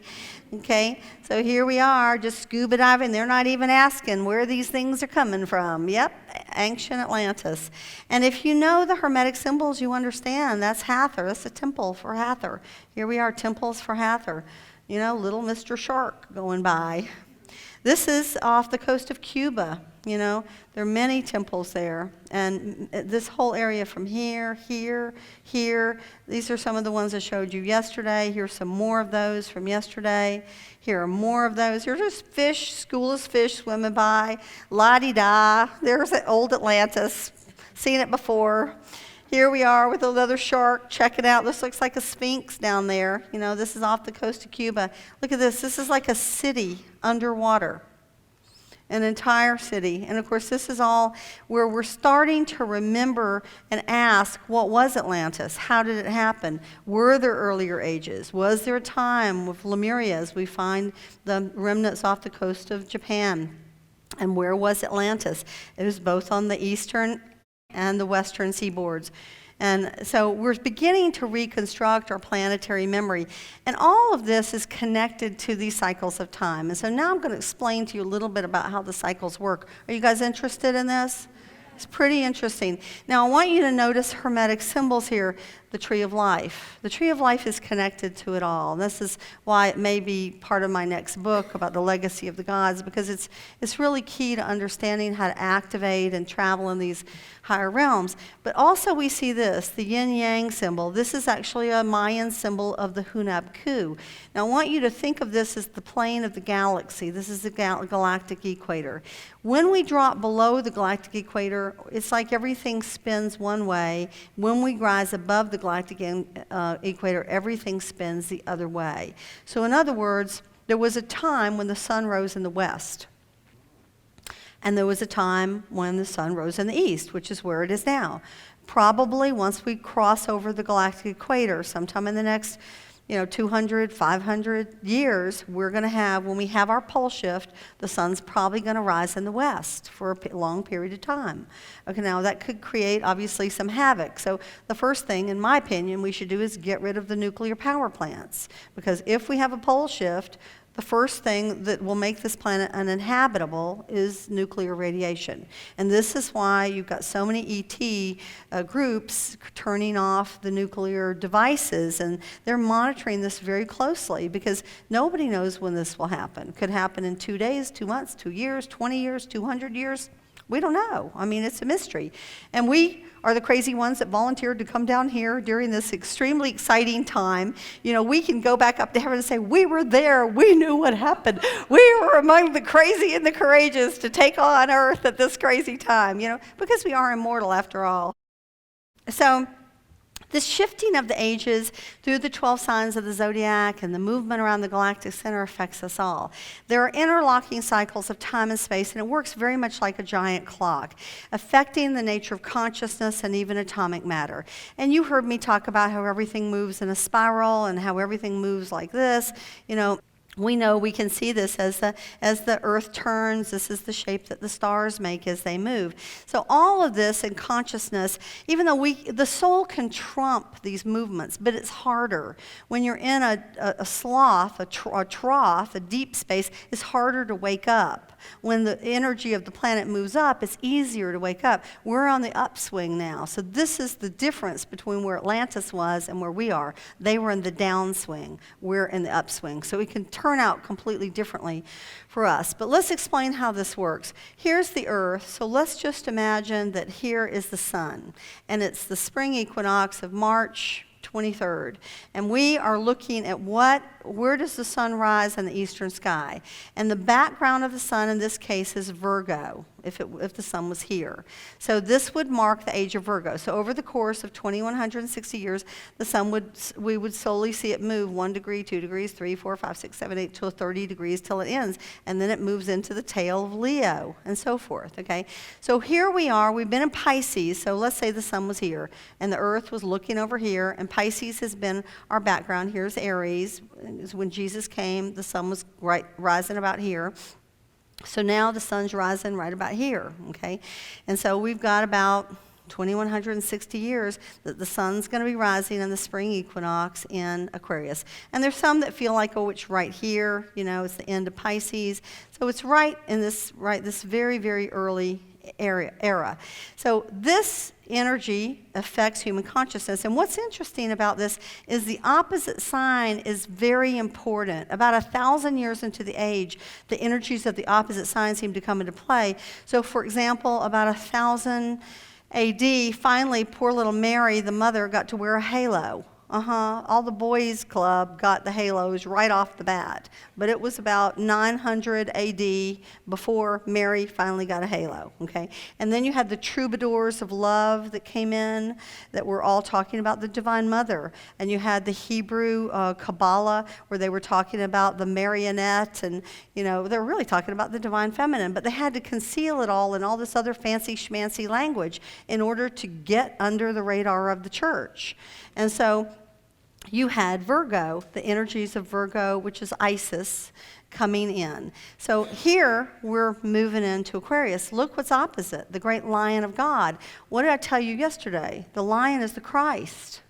The lion is the Christ energy. So we're really looking at, during this age, an outpouring of high energy, if we don't blow ourselves up with nuclear weapons and so forth, and really the return of this Christed, 1,000-year Christed age, which Nostradamus talks about and other great prophets have talked about, bringing us full circle around the great wheel of life. And this is one of the reasons the ancients were so crazy about the stars, and they studied astronomy over vast periods of time.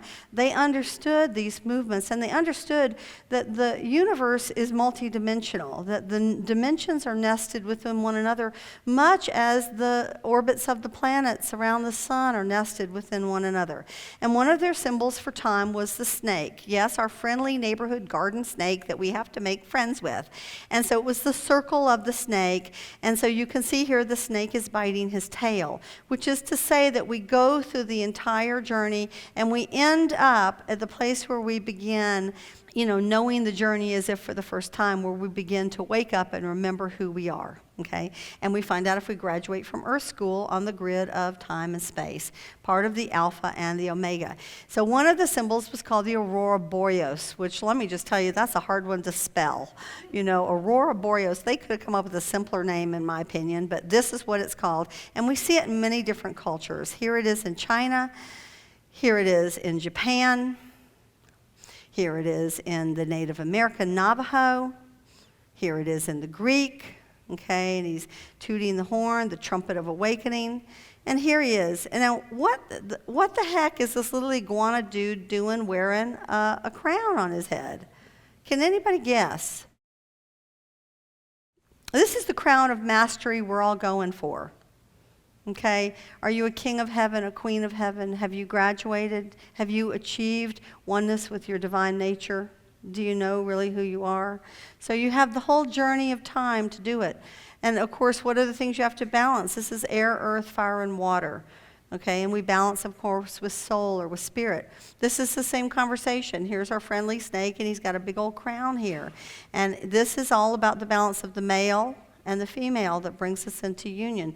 And each of these symbols means something. The fleur-de-lis has to do with the middle path, the left side, the right side, and the path of union between the two. The swastika, this is not Hitler's swastika. This is the correct use of the swastika. Hitler stole the swastika. He actually was very knowledgeable, but it has to do with the spinning of the rotation of time. And so, the cycles of time. And if you ever look at the constellation Orion over the course of 25,920 years, it literally moves like this and makes this shape. And Orion is in the middle. It's not at the North Pole. It's not at the South Pole. You can see it from almost any place in the whole world, no matter where you're stationed. The Aurora Borealis is linked to the tree of life, and you can see these hermetic symbols. It's like, what does this snake, and we can see we're below the galactic equator here, and we're above the galactic equator here, and we get our crown usually when we're above, and here are our wings, because we're able to realize our divinity more easily when we're above the galactic equator. So, of course, this is all the shape of infinity, the in-breath and the out-breath of God. It's the shape of vibration, which of course is what? The power of the Word. In the beginning was the Word. And from the Word, comes the sound, and then comes the light, and then the creation of the universe. So this is another symbol of that the ancients encoded. In this, we know we're talking about time because we got our friendly little snake down here on the ground. And in this, the male is this side and the female is this side. So this is when the divine feminine is dominant and the masculine is subdominant, and the sun rises in the west. And here, the divine male is dominant and divine female is subdominant, and the sun rises in the east. Hermetics, you guys have got to learn hermetics. You'll love it. It's fun. It really is very fun. Okay, and this is, of course, the measure of time. Let's talk about the measure, Demeter, the goddess, Demeter, the measure of time. Okay, so this is an Egyptian one. This is, here's our snake. Here's his little head. He's eating his little tail here. There's a left eye of Horus, and if you can see over here, there's the right eye of Horus. And then these are two lions, okay, and they're facing two directions. They're facing east and they're facing west, okay. And so we're talking about the sun rising in the east, rising in the west. And this little guy in the middle is called Nefertum. Nefertum was the Egyptian conception of the Christ child that's just being born, the holy child, the one that comes out of the cosmic egg as the perfected human being. You know, the being who is like Christ, who can insert himself into time, but he's beyond time. It's such a high dimension. He's not bound by space or time, but he can come into any cycle of time that he wants to as the great avatar to bring knowledge. So this is called Aker. This is another version of the two lions and the sun, and this is a symbol for heaven. So the conversation is like that. Well, why would they use that? Well, if you look at the Sphinx, it's the head of a man, right? And it's the body of a lion, right? So what astrological sign is a lion? Leo. What astrological sign is a man? The only one is Aquarius. So it's the age we're entering.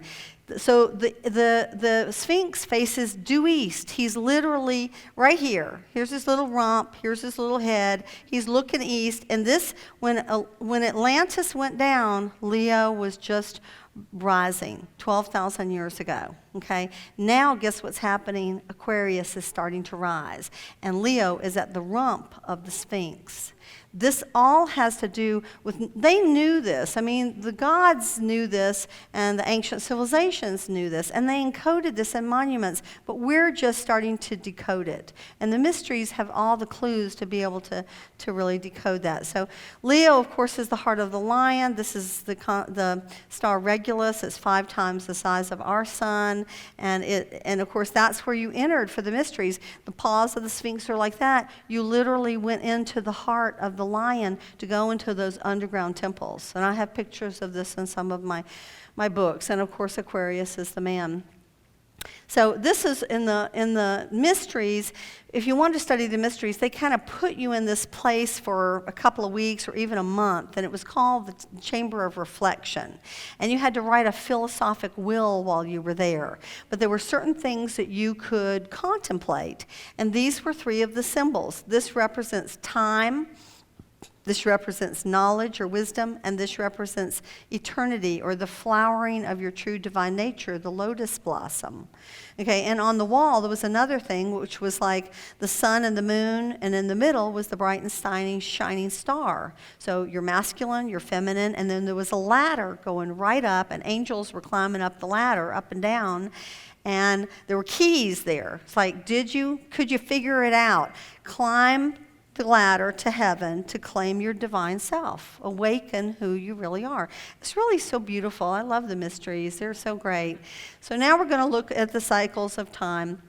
So it works like a great cosmic clock. So there's the flat plate of the ecliptic. Now, you guys might not remember what that is, but basically here's the sun, okay, and all the planets go around on a flat plate. That's called the ecliptic. So in theory, we could just look out and all the 12 signs would be around the horizon. But because the planet is tilted at about 23, 24 degrees, we actually see them come up in the sky every night like this and cross over. Okay, so this is the tilt of the 23, 24 degrees. So instead of them being like on a flat plate, although they literally are, because we're tilted, we see them show up in our sky at night. And then there's actually this is actually the North Pole, sorry, and this is the part of the tilt. So the North Pole points to what's called the pole star. We've all heard of the pole star, right? Now, right now, the pole star is Polaris, but it's not always Polaris, okay? So what regulates these cycles is our alignment with the center of the galaxy. The center of the galaxy is 27 degrees of Sagittarius, so it's kind of probably right at the end of Sag, and it actually is pointing towards Scorpio. And so this is, again, kind of how it works. When we are in an evolved state, the antenna, think of it like the rabbit ears on your TV set. You remember if you turn the rabbit ears one way, you get really good reception, and if you turn them another way, you get static on the line. That's exactly what it's like. When the rabbit ears of the antenna are pointed towards Vega and the galactic center, we are awake. When it's pointed towards Polaris, we are asleep. Now it's starting to shift, and this is why the pole shift is important. We've already shifted 9 degrees towards Siberia. This is great. This is what the ETs want, is small shifts so we can survive. Okay, 50,000 people die here or there, but hey, it beats having a, 90-degree shift where, we wipe out civilization as we know it. They will come back after all. So this is Lyra. This is what Lyra looks like, and it's the eagle. And what do we know about the eagle? It's a Hermetic symbol for the Divine Father. And what's he holding? The harp of heaven. So it's like saying, continue on, young soul. You're almost there. Go forth, young soul. Okay, the harp of heaven. And here we see, again, this is, I think, Aquila. This is the dolphin. This is the swan, Cygnus, the swan. This represents the Divine Mother, like the white dove. The white swan is a substitute hermetically for the divine female. So here's the Divine Father, the Divine Mother, You're heading in the right direction. Now, this is actually the star Vega in the constellation of Lyra. According to the Pleiadians, human life started there 22 million years ago. That's pretty interesting. And they were huge. I mean, they were 35 feet humans, okay? And they went through all the same things we are. They went out, they explored, they colonized other planets, and then they got into petty wars, and, then their civilizations failed and they fell apart, and then they had to start over, and then they went out and colonized again, and things were good for a while. Then they went into war. Same story, They're us, we is them. So after a while, they begin to really develop very powerful powers. And in fact, some of them are called Ishwishes. I have a friend that calls me the Trishwish, So the Ishwish kings had great psychic abilities, and some of them were very benevolent and wonderful, but some of them, just like if our leaders had these powers, misused their powers. So there were some that escaped, and they went to the Pleiades, and they set up a base there. And after a long period of time, they came here. And they came back and forth and back and forth. So this is some of the hidden history about how we got colonized according, let's source it, to the Pleiadians that contacted Billy Meyer, that one-armed Swiss farmer, so long ago. So this is another way of looking at how, over the course of 25,960 years, or one day of God, one of these cycles of time, our North Pole shifts. Here it is in Polaris, where we are, and then we slowly move around, and this is where it'll be 8,000 AD, and this is where it'll be 12,000 years from now when we're pointing towards Lyra and Cygnus, okay? Now, then it moved around. We're going back in time. It was Hercules here, Thuban here around 2000 BC, okay, and so forth. So Draco intersects all of it, and Draco, the dragon, is at the top of the North Pole, and he's big. He's a really big constellation. And so this is why, again, there are these stories in Egypt about how when you die, the soul goes on the boat of 1,000,000 years, and it has to fight the dread serpent Apophis, in order to basically get free of Earth and stop incarnating. And of course, in that case, they said that Apophis represents all your anger, your fears, your addictions, your jealousies, all the unprocessed issues that we all grapple with in different ways. And have you mastered them? And if you have, then go on, young soul. And if you haven't, back to the drawing board. Got to go back to Earth and reincarnate. So this is another way of looking at it. Here's the antenna. When we're pointing towards Vega, we're pointing towards the center of the galaxy. Good reception. We're in a golden age. And then when we come out of alignment, we're in a silver age. And then we get more static on the line, the bronze age, and then finally we kind of fall asleep at the wheel. We can't remember who we are. And we've been in the iron age. And so we can't be too hard on ourselves, really. Those of us who are sitting here, we really held the light. There's probably about, I'd say, at least 2,500 of us that just kept coming in again and again and again and again and getting, kicked off. How many of you feel like you were one of those people? I suspect many of you were. If you're here at this event now, you're drawn here for a reason. You're drawn to remember who you are. And of course, the Mayans call this beautiful center of the galaxy the Hunab-Ku, or one meaning or one measure, and our crossing the galactic equator is called, yes, the Eagle's Path. And here our sun, began to move towards the galactic equator, and they looked at this as a giant serpent, and that this was the ball in the serpent's mouth. And this is, of course, it's a journey of courage. To incarnate down here in this time, is not to stay asleep. It's to be willing to do the inner work and to fly like the eagle. And you can think of it as the road to the road of awakening. And of course, the ancients thought of this as the mouth of the serpent. And you can see here's Aquila, the eagle. Here's the dolphin, Delphinus. Down here, here's Cygnus, as we're talking about the swan.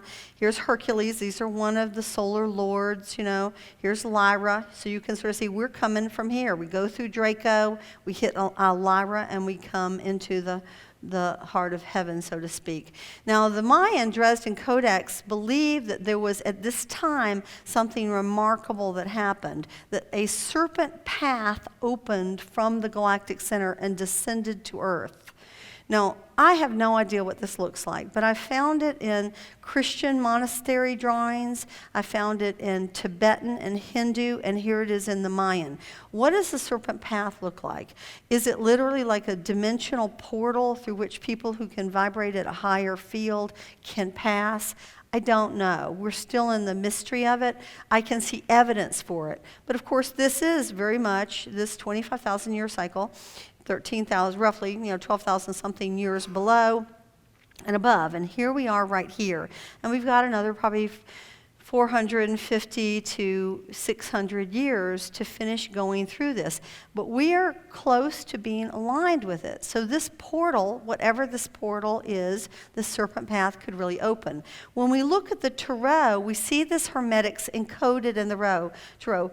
We've recognized our friendly little snake who's biting his tail. So this is about change in the Thoth deck, but we know we're talking about time. And we see the yin-yang here and the yang-yin here, okay? And this is Capricorn, and I hate to say it because I think I really like Capricorns, and I'm a Capricorn, and I'd like to think we're enlightened, but not so much here. So Capricorn represents the contracting force. Capricorn rules, yes, governments and, the patriarchy and corporations and business. And but really most Capricorns say, I swear, we're pretty good people, But this is the contracting force when we're below the galactic horizon. This is Jupiter. Jupiter is the expansive force, the Lord of light, the King of heaven. Okay? So when we're above the galactic equator, we're in this space of more connected celestial light. So that's the good news. We're not going below, guys. We're going up. Here we have, I know you can't probably see what these are because they're so stylized, but that's a bull. Okay, and that's a lion with fuzzy curls. And that's an eagle, which is the high end of Scorpio, and that's a man. So what does that mean? That's Aquarius, that's Leo, that's Taurus, and that's Scorpio. These are the 4 fixed ages. And during these ages is when these time portals open. Okay, really important. And if you think about it, okay, this was Leo, it dropped below the galactic equator. The trash can, unfortunately, it was the best of the good, but not that good. Taurus down at the bottom. We're going into Aquarius here, and then this would wind up being Scorpio up here. You guys follow how that goes? Okay? So during these portions, we know 2 of them we hit the middle of the galaxy, but the bottom and the top are marked by the other ages. But these portals open during that time. And again, you can see the girl is dancing with the snake. She's dancing with time, but here's the eye of God shining down on her. And the question is, will she raise her kundalini and her third eye and become enlightened and get free of the house of the physical world? It's pretty interesting when you start understanding what the codes mean, isn't it? Do you guys find this interesting? I find this really interesting. Okay, so here are the yin-yang cycles of time, and there's always the male within the female and the female within the male, and they, like I said, there are some ages where they're meant to come into more balance, and I think when we cross the galactic equator, they're meant to. So past magnetic pole shifts, this is where the North Pole was before. We know it was where the Great Lakes, that whole area is. They've already figured that out, and the South Pole was in a different place. But, it moves. And we now know that from the ice cores that there have been many magnetic reversals. And they're not always 180 degrees or even always 90 degrees. But you can see normal polarity is this color, okay? And reverse polarity from what we have is the tan color. And so, we've been exploring this. This is another way of looking at it. Fortunately, the Iron Age of asleepness is the shortest age. So imagine that's 1 unit. The Bronze Age is twice as long, 2 units. The Silver Age is twice as long as the Bronze, so it would be 4 units. And the Golden Age would be 8 units. So the good news is that this time lasts longer, but then we slowly fall asleep. Now, during the Dark Ages, we were down here in the trash can. I mean, it was just a bad time. But we started moving into the Bronze Age about 450 years ago during the Renaissance. This is the time when the mental body started asking the questions and trying to get the answers, even though they divorced themselves from spirit. Most of the people in this room we're someplace between here. These are people who are beginning to trust spirit, intuition, develop their spiritual abilities and their inner knowing. And these are people who still are really needing a lot of grounded proof. And when I write my books for both of these groups because there are many wonderful people in this group who have a lot to contribute that if they can kind of cross the bridge over to here, they will be of great contribution to our society. And Bruce Lipton, for example, is an example of one of those people who started off as just a pure scientist, and now he's really, brought enormous validation to how spirit and matter interface with each other. In the Hindu tradition, these 4 ages were called the Kali, the Dwarpa, the Treta, and the Sattva.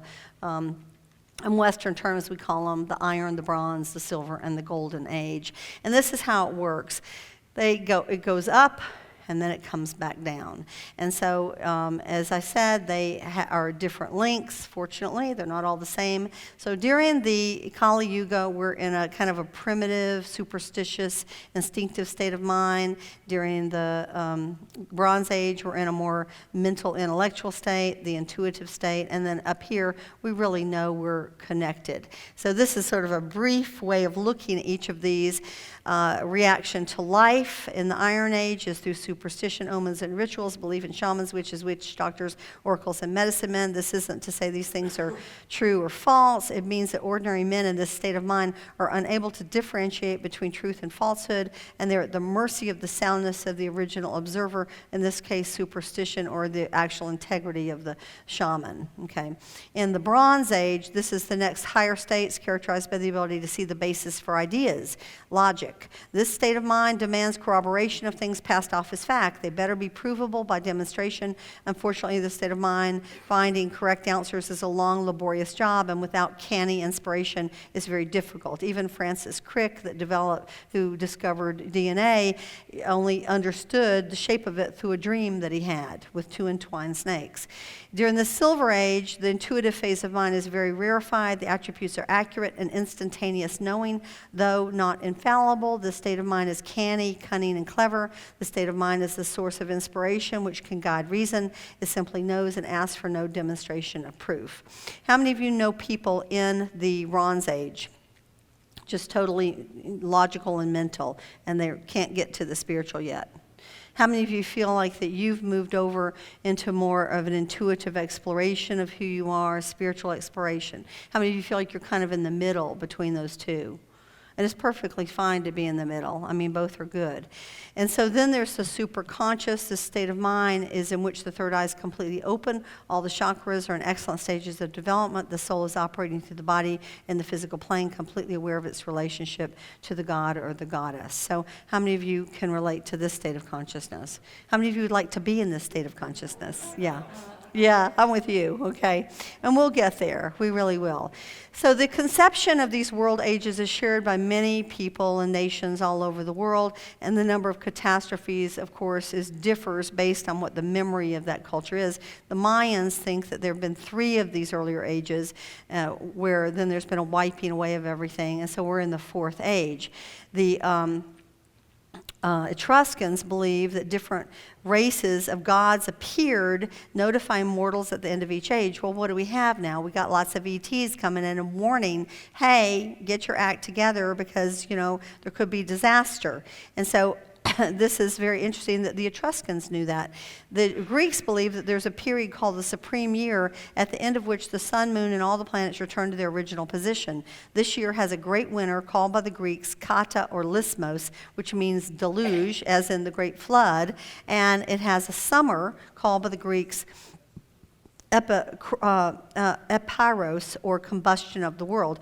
In other words, the world seems to be alternately taken out by either water or fire. So the fire could be like the asteroid that hit the dinosaurs 65 million years ago. Okay, it could also have been like the EMP emissions that have been coming off the sun. But now we've got some buffers there. Some of the higher consciousness ETs have put all these buffers to make it so the EMPs don't wipe out all of our electronics and throw us back, 300 years in our development. So we've got some help. Hindu cosmology goes on to say that one age of Brahman, and everyone else is kind of thinking like this. The Hindus are thinking like this. It's almost hard to even wrap your brain around their understanding of these cycles of time. So I'm only going to tell you a little bit. I have a whole presentation where I really go into detail with that, and I have that DVD downstairs if anyone wants to know more about this. But they say basically one age of Brahma immediately begins after destruction in a trowel, and then describes this parabolic curve ascending to a super golden age and again descending to destruction, whereupon the whole cycle begins again. Now the Hopis say that there have been 4 ages and that we were destroyed first by fire, the second time by ice, the ice age, and the third time by the great flood. And they say that there'll be 7 ages total and that 3 are complete and the 4th one is ending. And this next world they call the 5th world of illumination. So this is really good news because we are, ascending instead of descending, and that means a lot of really great things can happen. They say that the 7th world is called the world of prophecy and revelation, and the 6th world, and the 7th world is called the world of completion. And so, of course, the question becomes, how will this age end, which, of course, everybody wants to know. And so we don't really know. We really don't, because we finally have help. And really, it could have ended very easily with these EMPs from the sun, which have been causing a lot of earthquakes and a lot of problems. But because the creators that helped to seed this world long ago that are extremely benevolent, these are way beyond the Anunnaki gods, much higher than them, have come back to our solar system after many eons and kind of discovered what's going on, including they've discovered that the Greys are down here doing abductions, they're getting rid of them. They discovered the reptilians are trying to interfere, they're getting rid of them. They're basically trying to clean it up and then help us wake up. But nobody wants to see this planet perish, and so they're in standby mode around the planet so that if the doo-doo begins to hit the fan, so to speak, with a polar shift, maybe it'll beam me up Scotty, some of these nuclear devices in order to protect our planet. Will they get all of them? We can only hope. I personally hope that the humans would be intelligent enough to look for alternative sources of energy so that we don't have to play that game of Russian roulette. But certainly we've had a lot of increased activity with the sun, and there are new codes of consciousness coming from the sun. How many of you have felt that there was energy coming from the sun that was different from before? Through the years, as I've spoken about people have come up to me with all this writing, strange writing that they've been doing, like symbols and stuff. Have any of you ever had that happen or known anybody that did? Yes. And I've had that happen for myself too. There seem to be about 2 or 3 different kinds of writing. You can do sun gazing. You know, I wouldn't recommend just staring into the sun at all, but in the first hour and the last hour where the atmosphere is thick, you have the red index. And so you can either just close your eyes and let the sun penetrate through your eyelids, or if it's kind of behind some trees, this is how I do it in my backyard, is the sun, you'll see the rays coming through, but the trees kind of block it from direct staring, so to speak. But you can literally go into this meditative space and start to getting these codes. Whether you see them or not, you're going to be getting them. These codes are programming all biological life on this planet. And they're reprogramming it, not just on this planet, but on other planets. And this is why these new star seeds or crystal kids are coming in with more activation in their field, is because the biology is slowly changing on the planet to begin to awaken some of these spiritual gifts.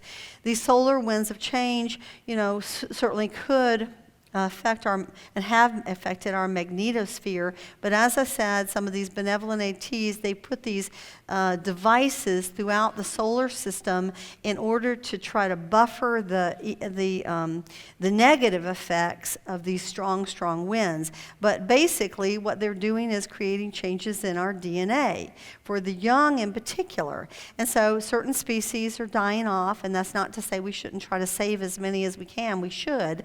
But also, we're in evolution, and we're changing as the Earth is being bathed in light, and as it's opening stargates to these other worlds, so that we have these ships coming in from around the galaxy. And I'll show you some pictures. This is actually the sun. It's being covered up so you can see the rays of light. These are ships around the galaxy. Look at this. This looks like the wings of Isis.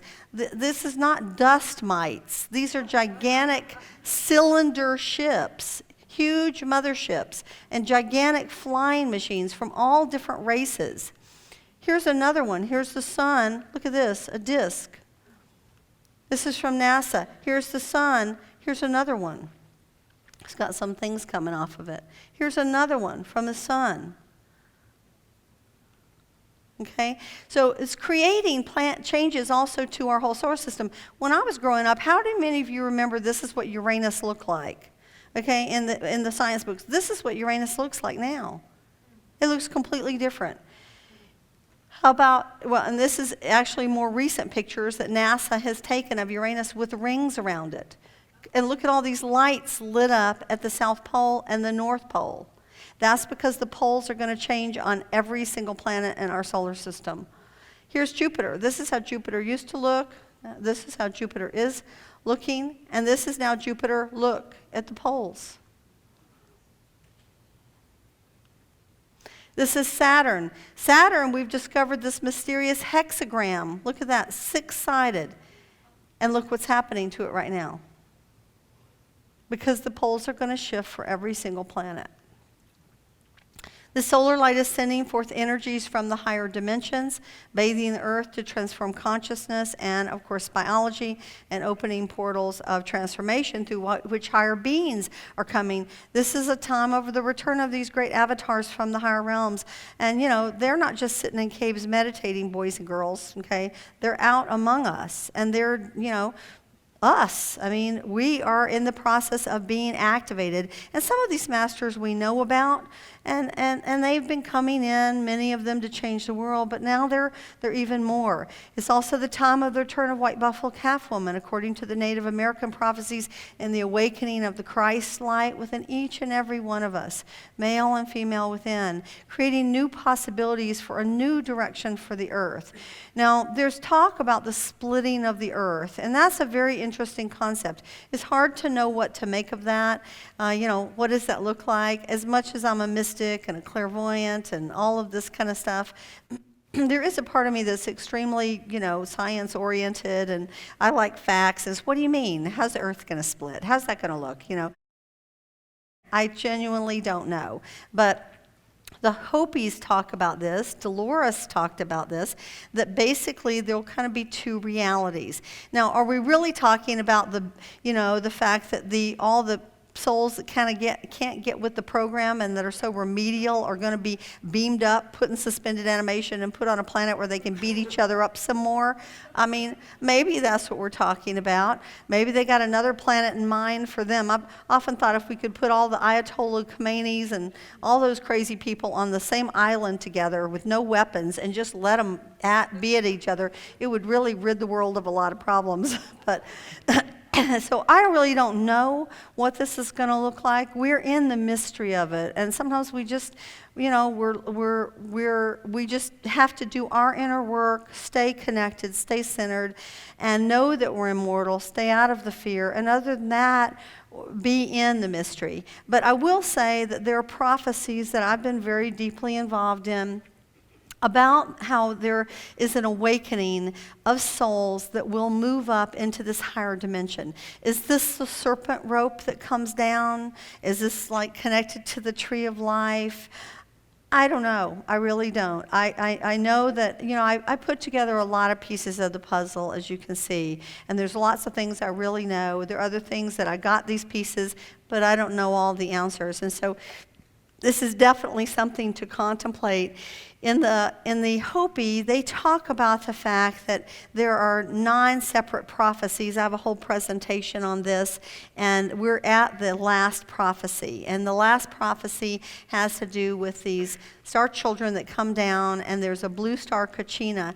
And these star children are here to prepare humanity for this blue star Kachina. What the heck is the blue star Kachina? We can only guess. These are what are also called the warriors of the rainbow, which is really us. We're the mixed breeds, aren't we?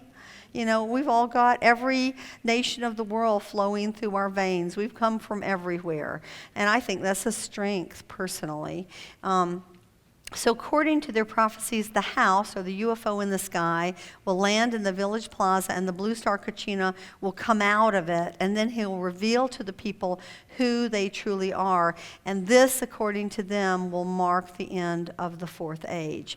And really, it all comes down to this inner work of union, where we access this, the trifold flame of the Sacred Heart, the divine male, the divine female, and the union between the two. And this is really the Christed heart. And I've had Christ appear to me a number of times since the writing of that book. And one time he appeared, I was chanting the Kumara chant, Sanat Kumara and Sananda Kumara. After about 20 minutes, suddenly he appeared in the room. And this time, instead of being full size, as he had been before, he was like about this big, and he was floating in space. And he was about from here to maybe the guitar, and he took his hand and he moved it like this. I saw the trifold flame. He moved it, and this light shot out of his heart. It just pinned me, and I had readings scheduled, like 5 readings that day. I couldn't do a single reading. I was in such an altered state from just that one blast of that divine energy. So, we do as much work as we can on ourselves, but the state of consciousness that these beings have achieved is one that we can only surrender to and accept in our heart when we're willing to be in that place of surrender.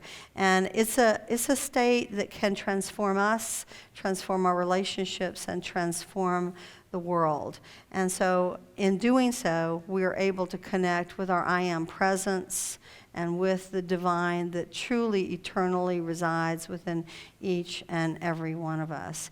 And that's the end of my presentation. So hope you enjoyed it.